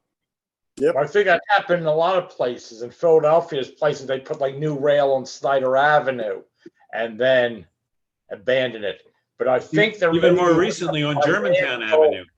And tax advantages to basically show it basically lowered like the depreciation so they could get money out of the property or so better. So I think there were some financial manipulations in the tax code that made it attractive to abandon lines that had fairly recent investments. I read that Canal Street in New Orleans was re-railed shortly before they abandoned. Yeah. And Germantown Avenue in Philadelphia had new rail put in and has never run over it. After the suspension of the Watertown line in Boston, they replaced some of the track, and I understand never ran revenue service over it. Is the Watertown, did they finally take the track up on the Watertown Yeah. line? Yes, Yeah. yes. What amazed me about the Watertown line was when they decided to assign letters to the various branches of the Green Line, that Yeah. the line they abandoned first, Watertown, received the letter A, which was no longer in use. Well, it was a great show, everybody, and I'm glad we got to see it. And one other update while we were watching the show, our Red Sox 3, Astros 1 so far. Well, both ballparks are served by light rail, so that whoever wins, there'll be more customers on the light rail there. Okay. Well, with that, I think we've kind of reached maybe a natural stopping point. I think it was some great discussion. Again, I'd like to thank Rich and Charles both for fantastic programs and for their willingness to volunteer for all the effort they put in to prepare those presentations. I think I've only seen very positive feedback in the chat box, just probably over 100 positive comments. At our peak, we had 135 participants, so that's a great number, even for an organization as large comparatively as ERA. So I declare this program evening highly successful. So again, Richard and Charles, thank you all very much. Thank you. Sorry I ran so long. No apologies needed. And it's everyone have a good night and stay safe. And Have a great weekend. Have a great weekend. And don't forget to renew your ERA or join the ERA membership. Thank you all very much. Good night. Good night. Night now. Night, everybody. Thank you. Good night.